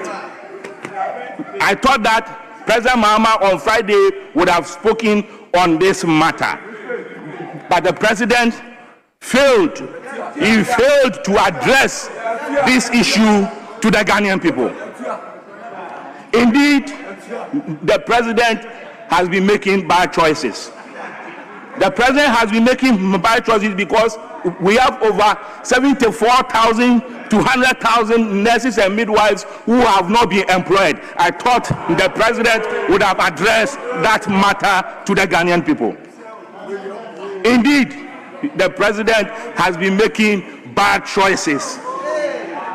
Mr. Speaker, the president has been making bad choices. The president came here and told us that from Q1 to Q3 of 2025, 1 million jobs, over 1 million jobs were created, only to contradict the Ghana Statistical Service. I want to ask Mr. President, where are the 670,000 ghost jobs? Because this is contradicting what the Statistical Service is saying, and I think that President Mahama and his government should apologize to the Ghanaian people for misleading us, because this is palpable false that the president came to tell us. Mr. Speaker, I cannot speak without talking about cocoa farmers. Our cocoa farmers, those in Suhum, Kwamrekumi, Akurabo, Nankasi, Apunapuno, they are dying because the president has made them poorer. The president, after coming to meet 3,100 Ghana cedi per bag, the president has made the Ghanaian cocoa farmer poorer by paying 2,587 Ghana cedi. Thank you very much. Let me look at Honorable John Dumero. Honorable, you are a Minister of State and you have 10 minutes. Thank you, Mr. Speaker. I'll touch on it, don't worry. Mr. Speaker, I want to comment on the beautiful speech that our president gave on Friday, a speech of hope, a speech of true vision, and I must commend him for that wonderful one. It is important to note that my colleagues on the other side have said they didn't understand it, but I can understand they didn't understand, because what is in the State of the Nation address is something they've never seen before. You are overwhelmed by the number of things that we are doing and the number of things that we are continuing to do, and the number of things that we'll do at the end of 2028. And so I can understand them. But on a more serious note, a couple of months ago, the president launched the Agriculture for Economic Transformation Agenda. Yes. What is that about? It is about all year-round farming. And all year-round farming means that we want to keep our prices stable, we want to feed the industry, we want to export the rest, but most importantly, we want to create jobs. And my brother here, Potozwa, was talking about where the jobs are. I'll show you where the jobs are in a few minutes. The second one is that last week I took a trip to the north, and for the first time, there's been pepper glut in Zari in the Upper East region, which has never happened before in a very long time. Now, why is that possible? Because farmers now have hope. Farmers now believe in President Mahama. Farmers now believe in the agricultural economic transformation agenda. And that's how come there's glut of pepper for the first time in dry season in the north. What we are hoping to do end of this year is to make sure that tomato also comes on board. And that is exactly what is happening. I went to Garu in the Upper East region, and for the first time as well, farmers are producing tomatoes in commercial quantities, but not as commercial to feed the rest of the country. But I can tell you that in the next 2 years, most of the tomato traders will stop going to Burkina Faso because Ghanaian farmers will start producing tomatoes in commercial quantities. When you come to Akomadan in the Ashanti region, they are doing trials in tomato varieties. Cobra and Sika varieties is what's being replicated there. When you go to the Via Dam, left bank and right bank, they are rehabilitating it. Why? Because farmers now have renewed hope in President Mahama and renewed hope in the NDC government. And I can tell you for a fact that these farmers are not going to lose hope. Why? Because we are resetting the Ghanaian economy and we are resetting agriculture in the right direction. And so it's rather understandable that some of you will not and might not be able to understand. But even when you go, You won't understand. but even when you go again to the north, you have Tamini Dam, you have Via West Bank, Right Bank, you have Akomadan, you have 250 solar water pumps that we are distributing, and you actually have the Galamsey water pumps that we seized, which have been distributed across the country, which is producing all these wonderful results that are coming about. And so, my colleagues on the other side, I can understand that you don't understand what is going on. But what is going on is the reset agenda, and that reset agenda is something that we are moving forward in the right direction. Also, about the Nkukor Kiti, you see, when you take the whole value chain, you have those who are hatching the day-old chicks, you have those who are brooding the day-old chicks, you have those who are transporting the day-old chicks, you have those who are providing the vaccines, you have those who are watching over those who are watching over those who are brooding the day-old chicks. That is all job creation. And so when you get up and you say that where are the 1 million jobs, I can tell you that every district, every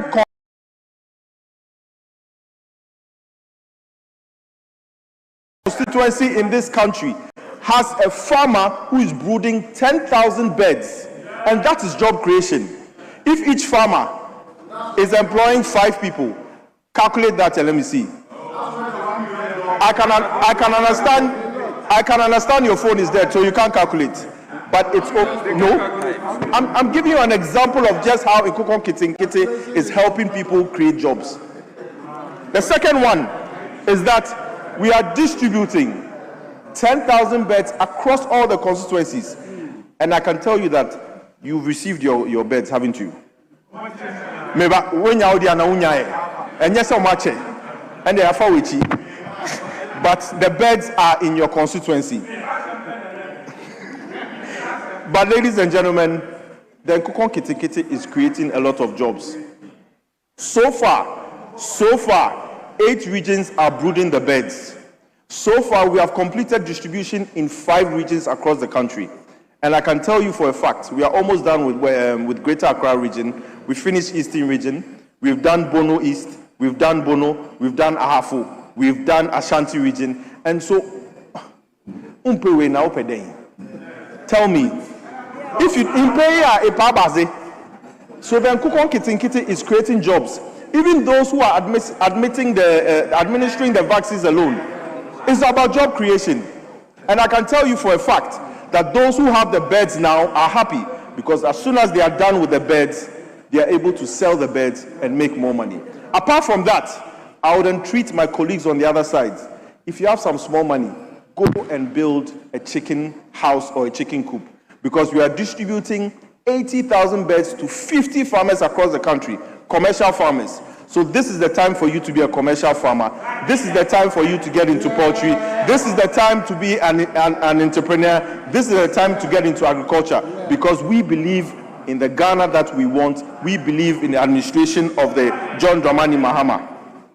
The last but not the least is about the glut.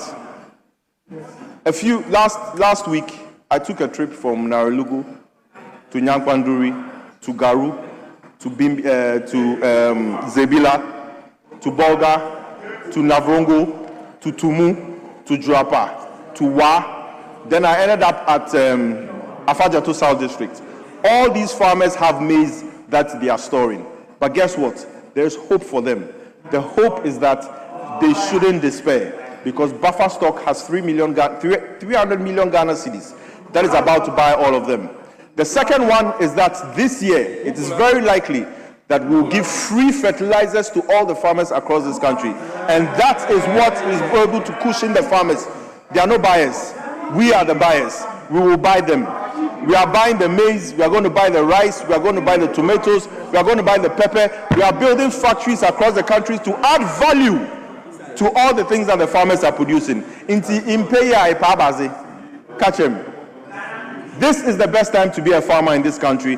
This is the best time to get into agro-processing, and that is where the jobs are. We are creating most of the jobs from the agricultural sector. So my friend Potozwa, I beg you in the name of God, please and please, if you don't have a chicken house, start building one, because we will give you jobs. We will give you Nkukon Kiti, and we will make sure that this Easter you celebrate and you celebrate it well.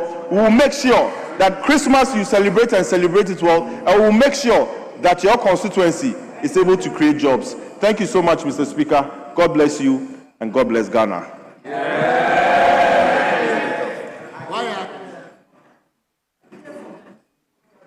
Thank you very much, Honorable John Dumero. It is now the turn of Nana Asafoje Aye. Honorable, are you ranking 10? You've written 10 minutes. So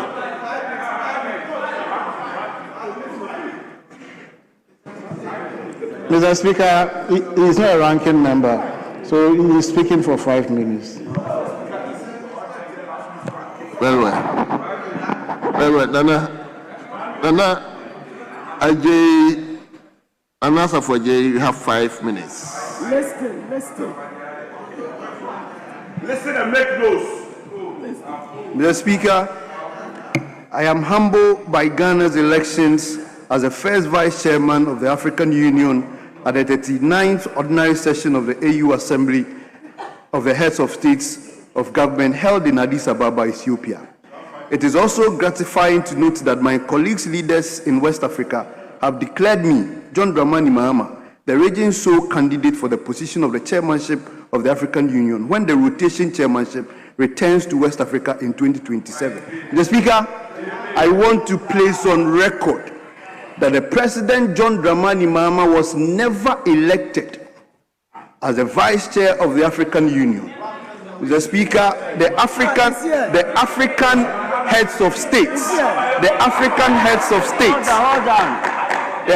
heads of state never gave him that note. Mr. Speaker, now let me take you through this. The African Union Commission has what we call the Bureau of the African Assembly of Heads of State. Mr. Speaker, let me explain to you. We have 5 blocks in the African continent. Mr. Speaker, we have the chairperson, we have the first vice, we have the second vice, we have the third vice, then we have the rapporteur. Mr. Speaker, this is what happened. It is rotational every year.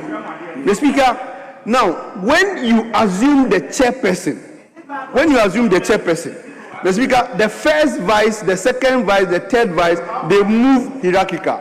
So when a country wants to step in, Mr. Speaker, you step in from the third vice position. Mr. Speaker, in 2023, Nana Addo Dankwa Akufo-Addo lobbied the African president and lobbied African Union, and he got elected into the bureau as the third vice chairman of the African Bureau of Heads of States. Mr. Speaker, so this is what happens. Mr. Speaker, so this is what happens. 2024, Ghana becomes the third vice chair of the African Union. 2025, Ghana becomes the second vice chair because of the progression. 2027, automatically Ghana becomes the chairman. Then the chairman becomes the rapporteur. It rotates like that. Mr. Chairman, I have this evidence to put here. This is on the website. The 2024 African Union heads of the Bureau. The 2025, in the 2024, Ghana was the vice chair, third vice chair, Nana Addo Dankwa Akufo-Addo. 2025, Ghana was the second vice chair. 2026, John Dramani Mahama, first vice chair, automatic, because Mr. Speaker, he moves like that. So, Mr. Speaker, John Dramani Mahama was never elected in Addis Ababa. He only progressed in the bureau as a result of Nana Addo's foundation that he has laid. Mr. Speaker, I move to my second point. Let me place on record that the passport application in Ghana is never 24 hours. It has never run 24 hours before. Mr. Speaker, no aspect of the passport application in Ghana is running 133. Never. Mr. Speaker, no area or no procedure in our passport. Even the earliest you can get is when you do expedited. Mr. Speaker, and the expedited action, the expedited passport. Quite recently, the minister also placed a closure or a definite, indefinite hold on the expedited action. So you cannot apply passport in Ghana and get it within 3 weeks, as he said. It is a lie. It is never happening. It goes beyond that. Let the president be clear and straightforward. Mr. Speaker, it is false. Mr. Speaker, it is sad that we are only having rhetorics as against results in this country. Mr. Speaker, we are only having rhetorics. Did you say it's a lie? Oh, please. If he did say that, Honorable Nana, please kindly choose another word instead of lie. Mr. Speaker, respectfully, I take a guy. I mean, I cannot say the president lied. Respectfully, I cannot say that. I withdraw, Mr. Speaker, and I take your guidance. Mr. Speaker, he has withdrawn from Mr. Speaker, that, so. the president misled the House. Mr. Speaker, the president misled the House. Mr. Speaker, now, is it not ironic to hear the NDCs when the CD is artificially appreciating against the dollar? It is assumed as the prudent economic management of the NDC. But Mr. Speaker, when Bank of Ghana is making losses, that one, it is the doing of the NPP. Mr. Speaker, when fuel at the global market is down by its inference, fuel prices in Ghana are low, it is the doing of the NDC, their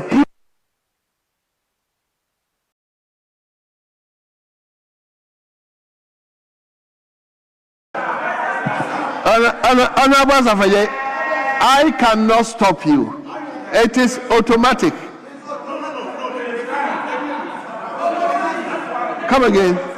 Okay, I give you 5 seconds. Honorable members, I interrupted. That's what I did too. So 5 seconds. Honorable Jeffrey, I did same. I mean, just allow 5 seconds. Please, 5 seconds. 5 seconds.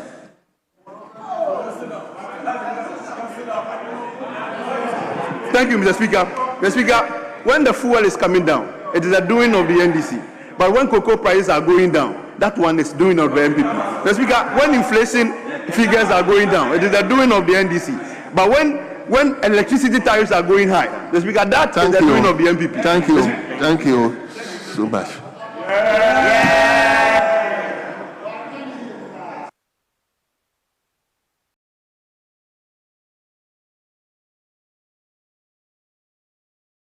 Honorable Ganza, let me hear you. You have 5 minutes.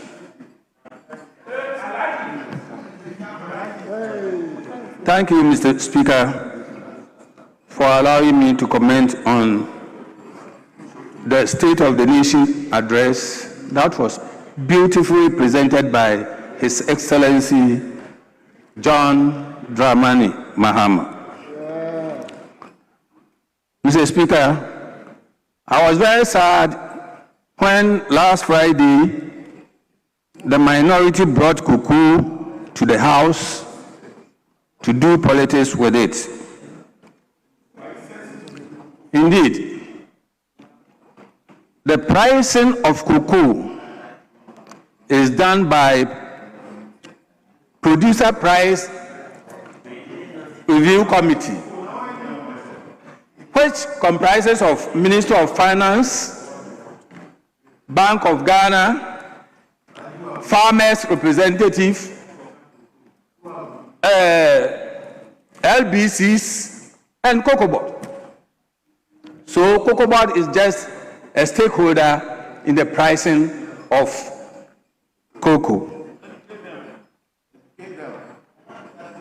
Then the price is always also determined by the world market price and the exchange rate.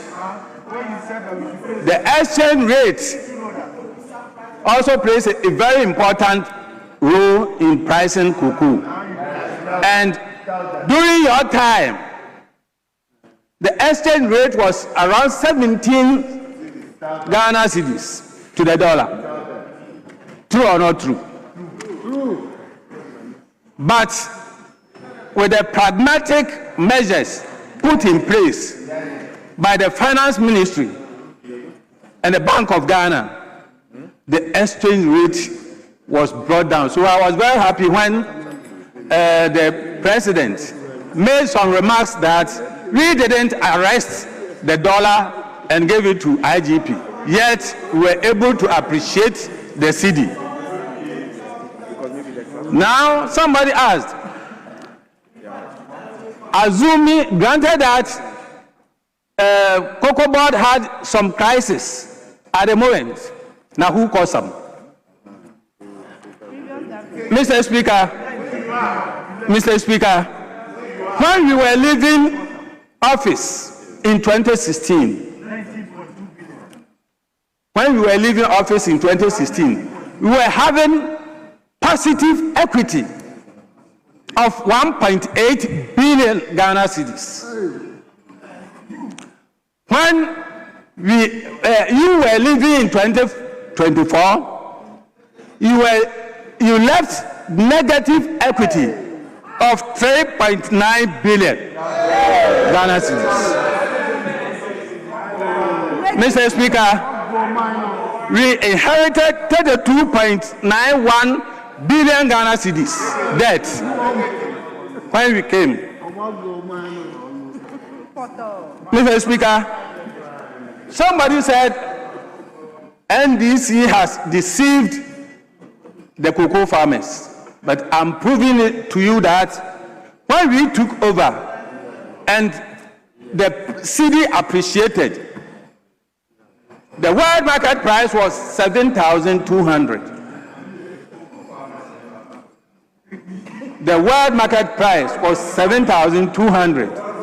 So we were able to bring down the exchange rate, and then when we used applied the 70%, that is why we arrived at a price of 3,280. We added 180 Ghana cedis to the price. When the exchange rate along the line, you see that the exchange rate went up small to about 11 cedis. We calculated and added 400 something to it, and the producer price came to 3,600. True or not true? It means when it is going up, we also calculate and then go up. But at the moment,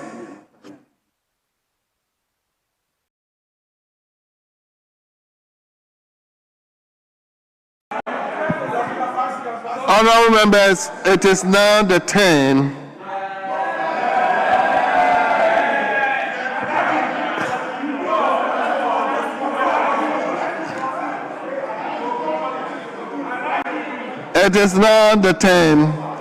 of Honorable Kwabena Boateng. Honorable, hold on. Honorable, you are ranking. that is so. Oh, That is so, Speaker. you are ranking. Which committee? Security and Intelligence. Hold on. Deputy ranking, Speaker. No. The deputy ranking, are they giving 5 minutes? Okay, 5 minutes. Very well, Mr. Speaker.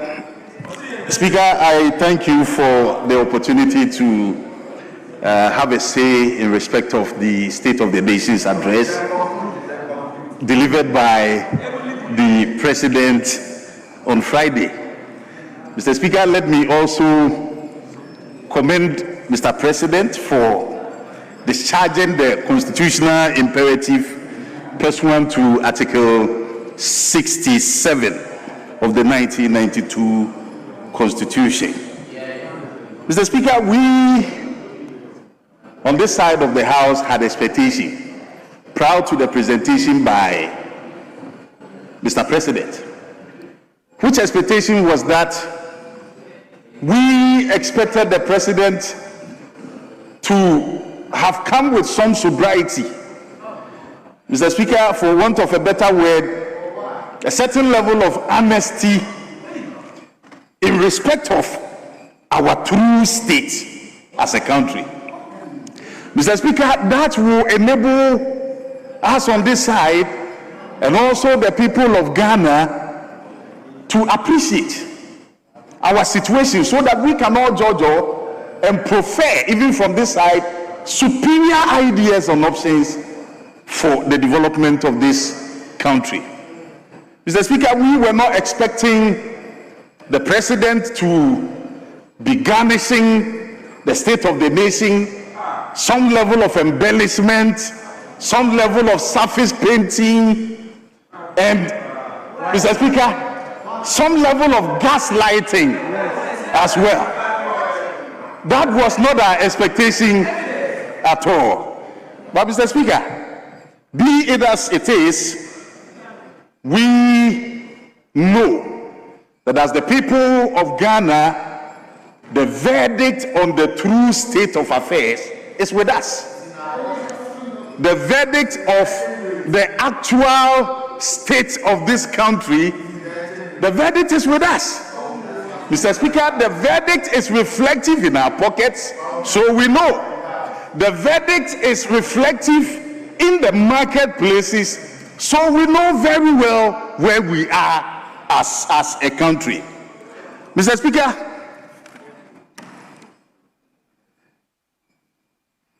the people of Ghana presently are suffering a heartbreak. And that heartbreak is emanating from a plethora of promises that were made by the NDC government to the people of Ghana. Mr. Speaker, the litany of promises that were made to romanticize the people of Ghana, based on which they also donated their votes massively to the NDC government. Mr. Speaker, as we speak, those promises have been jettisoned, they've been abandoned, the government is no longer pursuing them, and it has occasioned a great deal of disappointment and heartbreak on the people of Ghana. Mr. Speaker, how can I comment without mentioning cocoa prices as a son of a cocoa farmer? Mr. Speaker, the cocoa farmers of our country today are wallowing in deep poverty. They have been left in abject poverty. Mr. Speaker, The only reason we are told that the cocoa farmer cannot get what he deserves is that prices have gone down in the international market. Mr. Speaker, as individuals, we do not even want to befriend people who only want to benefit from a relationship and would not also want to reciprocate. How will government want to benefit from the profits of cocoa when the prices are up in the international market? But then when the prices come down in the international market, government does not want to support the cocoa farmer. That is a one-sided beneficial relationship. And Mr. Speaker, that cannot be good. If government benefits from the profit when the prices are high, government must be ready to support the poor cocoa farmer when the prices also decline. That is how the relationship should be. Mutual benefit. Mr. Speaker, as we speak, we cannot say that the relationship government is seeking to establish with the cocoa farmer is one that is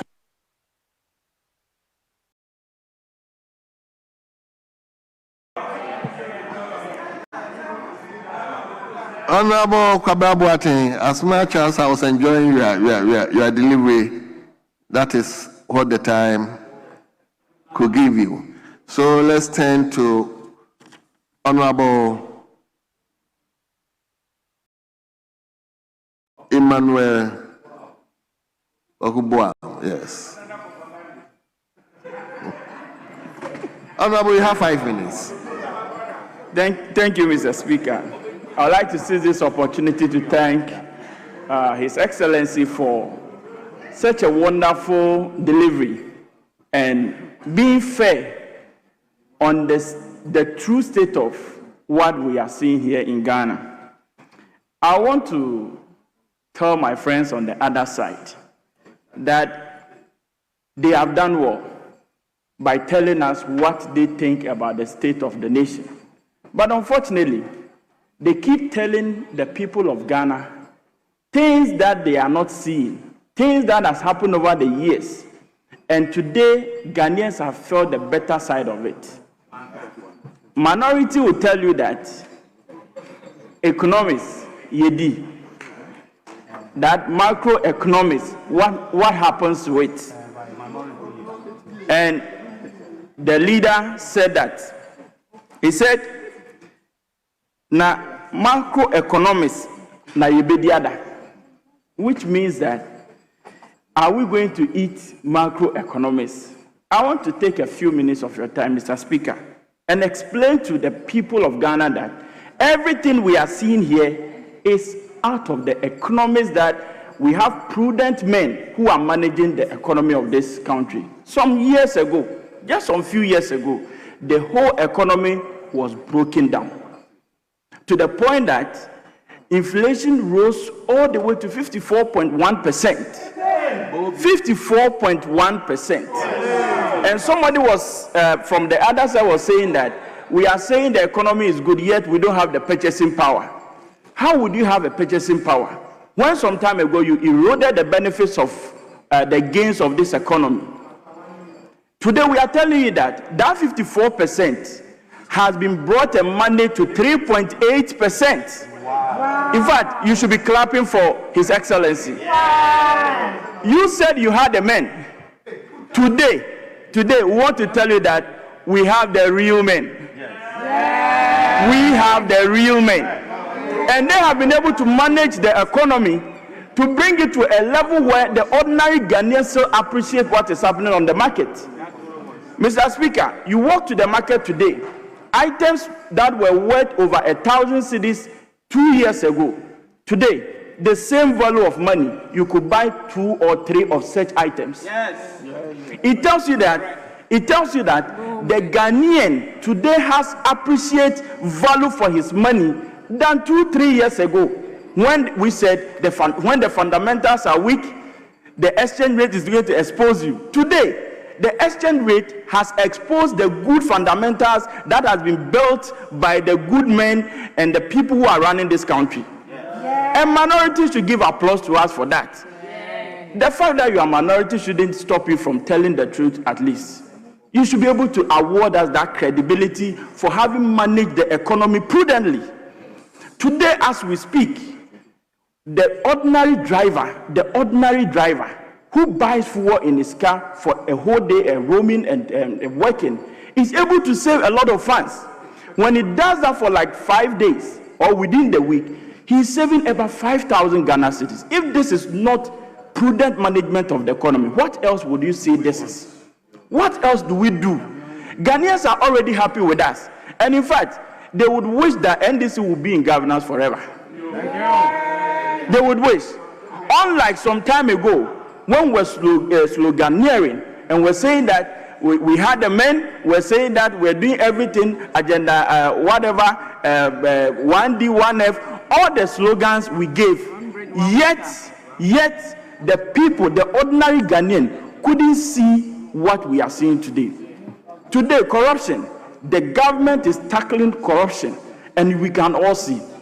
The minister for finance has money to do a lot of things to bring to appreciation that the good people of Ghana, about 950,000 of these people, have been alleviated and been pushed up from the poverty line. Mr. Speaker, I know time wouldn't allow me, but I would want to tell the people of Ghana that the state of the nation is indeed the true state that we are seeing it. Whatever we have seen, whatever we are feeling, is indeed the work of the good people who are in the realm of affairs managing our economy, to the point that they manage it every systematic approach to ensure every cedi that the government is putting into anything, ordinary Ghanaian. Thank you. Honourable members, we will take the last round. Yes, 1-1. And we take firstly Honourable Adeframpong. Thank Honourable, you have 5 minutes. Mr. Speaker, I'm Vice Chair. Come again? I'm Vice Chair. No, Vice Chair, per the arrangement, Vice Chair, 5 minutes. Thank you, Mr. Speaker. Vice ranking 5 minutes. It's only the chair and the ministers. Thank you, Mr. Speaker, for the opportunity to contribute to the State of the Nation's address as delivered by the President. Mr. Speaker, what was presented to us in this House was nothing but a story of acclamation and then also apportioning of blame. Mr. Speaker, development must follow logic. At all times, development must bring relief to the people. Why do I say this? I am saying emphatically that this side of the House, we do not support the construction of a new expressway at this time. Mr. Speaker, the emphasis is on at this time. The reason is that already there's an existing infrastructure which the NDC took charge at 70% completion, Mr. Speaker. There are other pertinent problems in the road and transport sector which we must also consider. A member on the other side, the Honourable Member for Zabzugu, made a statement on the floor of this House telling us that Accra is congested. Mr. Speaker, there's a research group by name Gilmer Research. Just last month, they published a research to tell us that Ghana is losing 4.5 billion cedis annually due to congestion in the capital. The President himself, at a function in Dodua last year, during his thank you tour, told the world that Accra is overstretched, Accra is overpopulated, the roads are congested. And in his solution to that, he said that he's even thinking about moving the capital town from Accra somewhere to the Accra Plains because it is overpopulated. Mr. Speaker, yet we did not find any policy on what Mr. President spoke about. I want to side with the Honourable Member from Zabzugu that it is about time we lay emphasis and focus on light rail transport, Mr. Speaker. We don't have to waste time constructing a whole new expressway just because, according to the chairman for the Roads Committee, we should even name it after the President. If Mr. President wants edifices to be named after him, there are several of them around.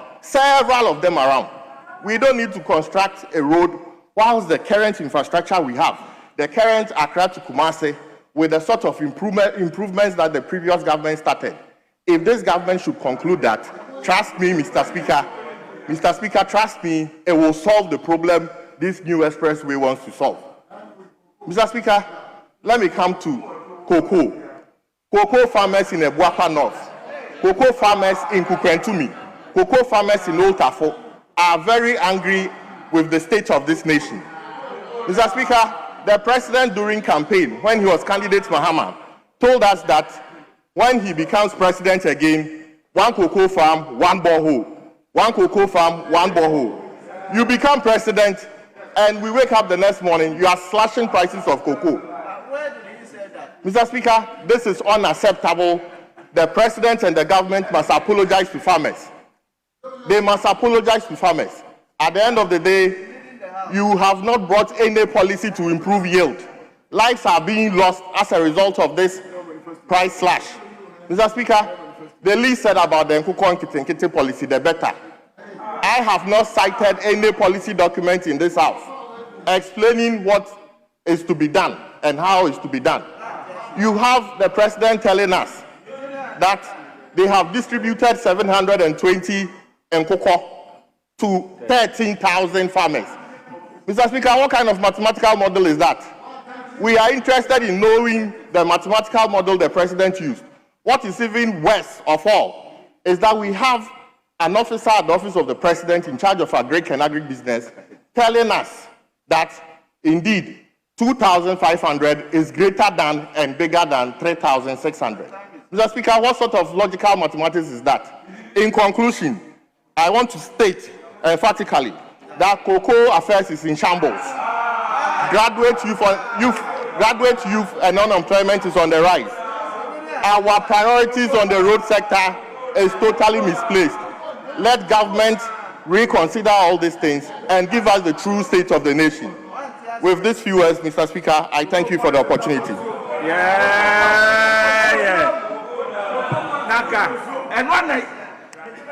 Yes, Honorable Emmanuel Dra, the last person for the day. Thank you, Mr. Speaker, for the opportunity to debate on the motion before the floor. Mr. Speaker, the President of the Republic of Ghana presented to this House the State of the Nation on 27th of February 2026.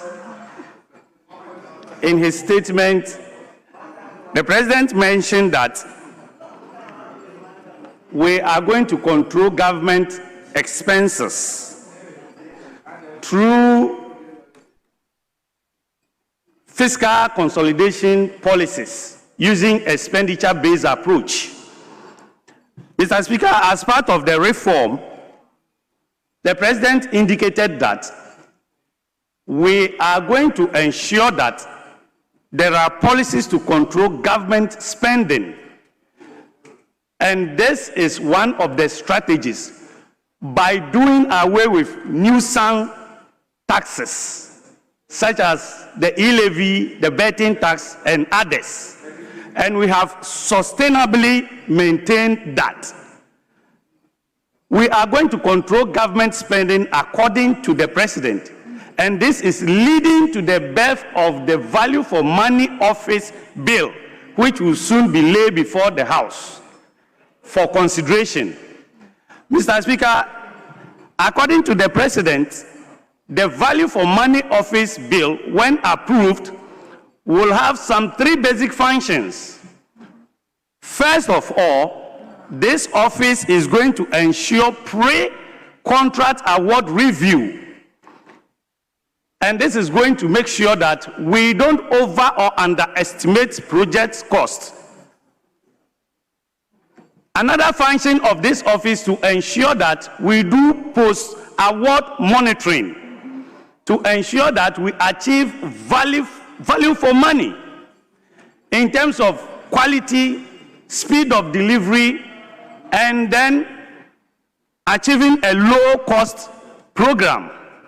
Mr. Speaker, the President also indicated that the Value for Money Office, as he has instructed the finance minister to expedite action on, will also look at post-contract completion monitoring, evaluation, and learning procedures.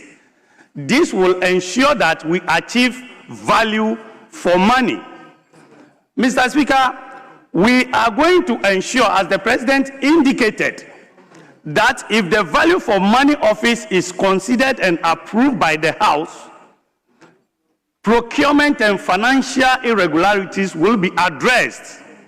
These are all strategies to save money for us to run the 2026 fiscal year effectively. Mr. Speaker, the President did not end there. He went on to assure Ghanaians that we are not going to maintain the fiscal discipline only, but another way of making the economy run effectively is to make sure that these procurement irregularities, when addressed through the value for money office, will save a lot of money for us. Mr. Speaker, I think last week we heard that Yoko has retrieved over 600 million Ghana cedis through fraudulent transactions over the years. Mr. Speaker, 600 million Ghana cedis, if we want to construct 1 6-classroom block with ancillary facilities, we'll be looking at, let's say, approximately 3 million, which means we can do about 200 units of 6-unit classroom blocks across Ghana. Mr. Speaker, we will not end here. Even the President went ahead to mention to the fact that there is good news for the guys operating on the offshore Cape 3 Point. There is good news for ENI, there is good news for Vitol. Our almighty GMPC, a major stakeholder in the offshore Cape 3 Point, has received some good news. And so, as indicated by the President, Ghanaians are happy, and then other major stakeholders are happy. We will make sure that we stick to the statement. And Mr. Speaker, I want to reiterate this. You know, the presentation made by the President was in line with the 2026 budget and economic statements that was presented by the finance minister some time ago last year. And so I think adherence is very important to all the policy statements and our economic reforms. This will help us to implement the 2026 policies and reforms with discipline and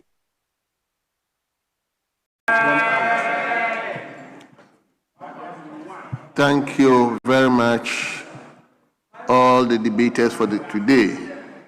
We have come to the end of today's debate, and we thank all of you. You've all done well. We will hopefully continue tomorrow on the debate. So, leadership, let me come to you. Speaker, indeed, let's commend members for their presence on the floor and those who made their comments towards the President's statement. We'll continue tomorrow. Speaker, it's 8:15. We've done more than 5 hours. So, Speaker, we are entirely in your hands in this matter. Very well.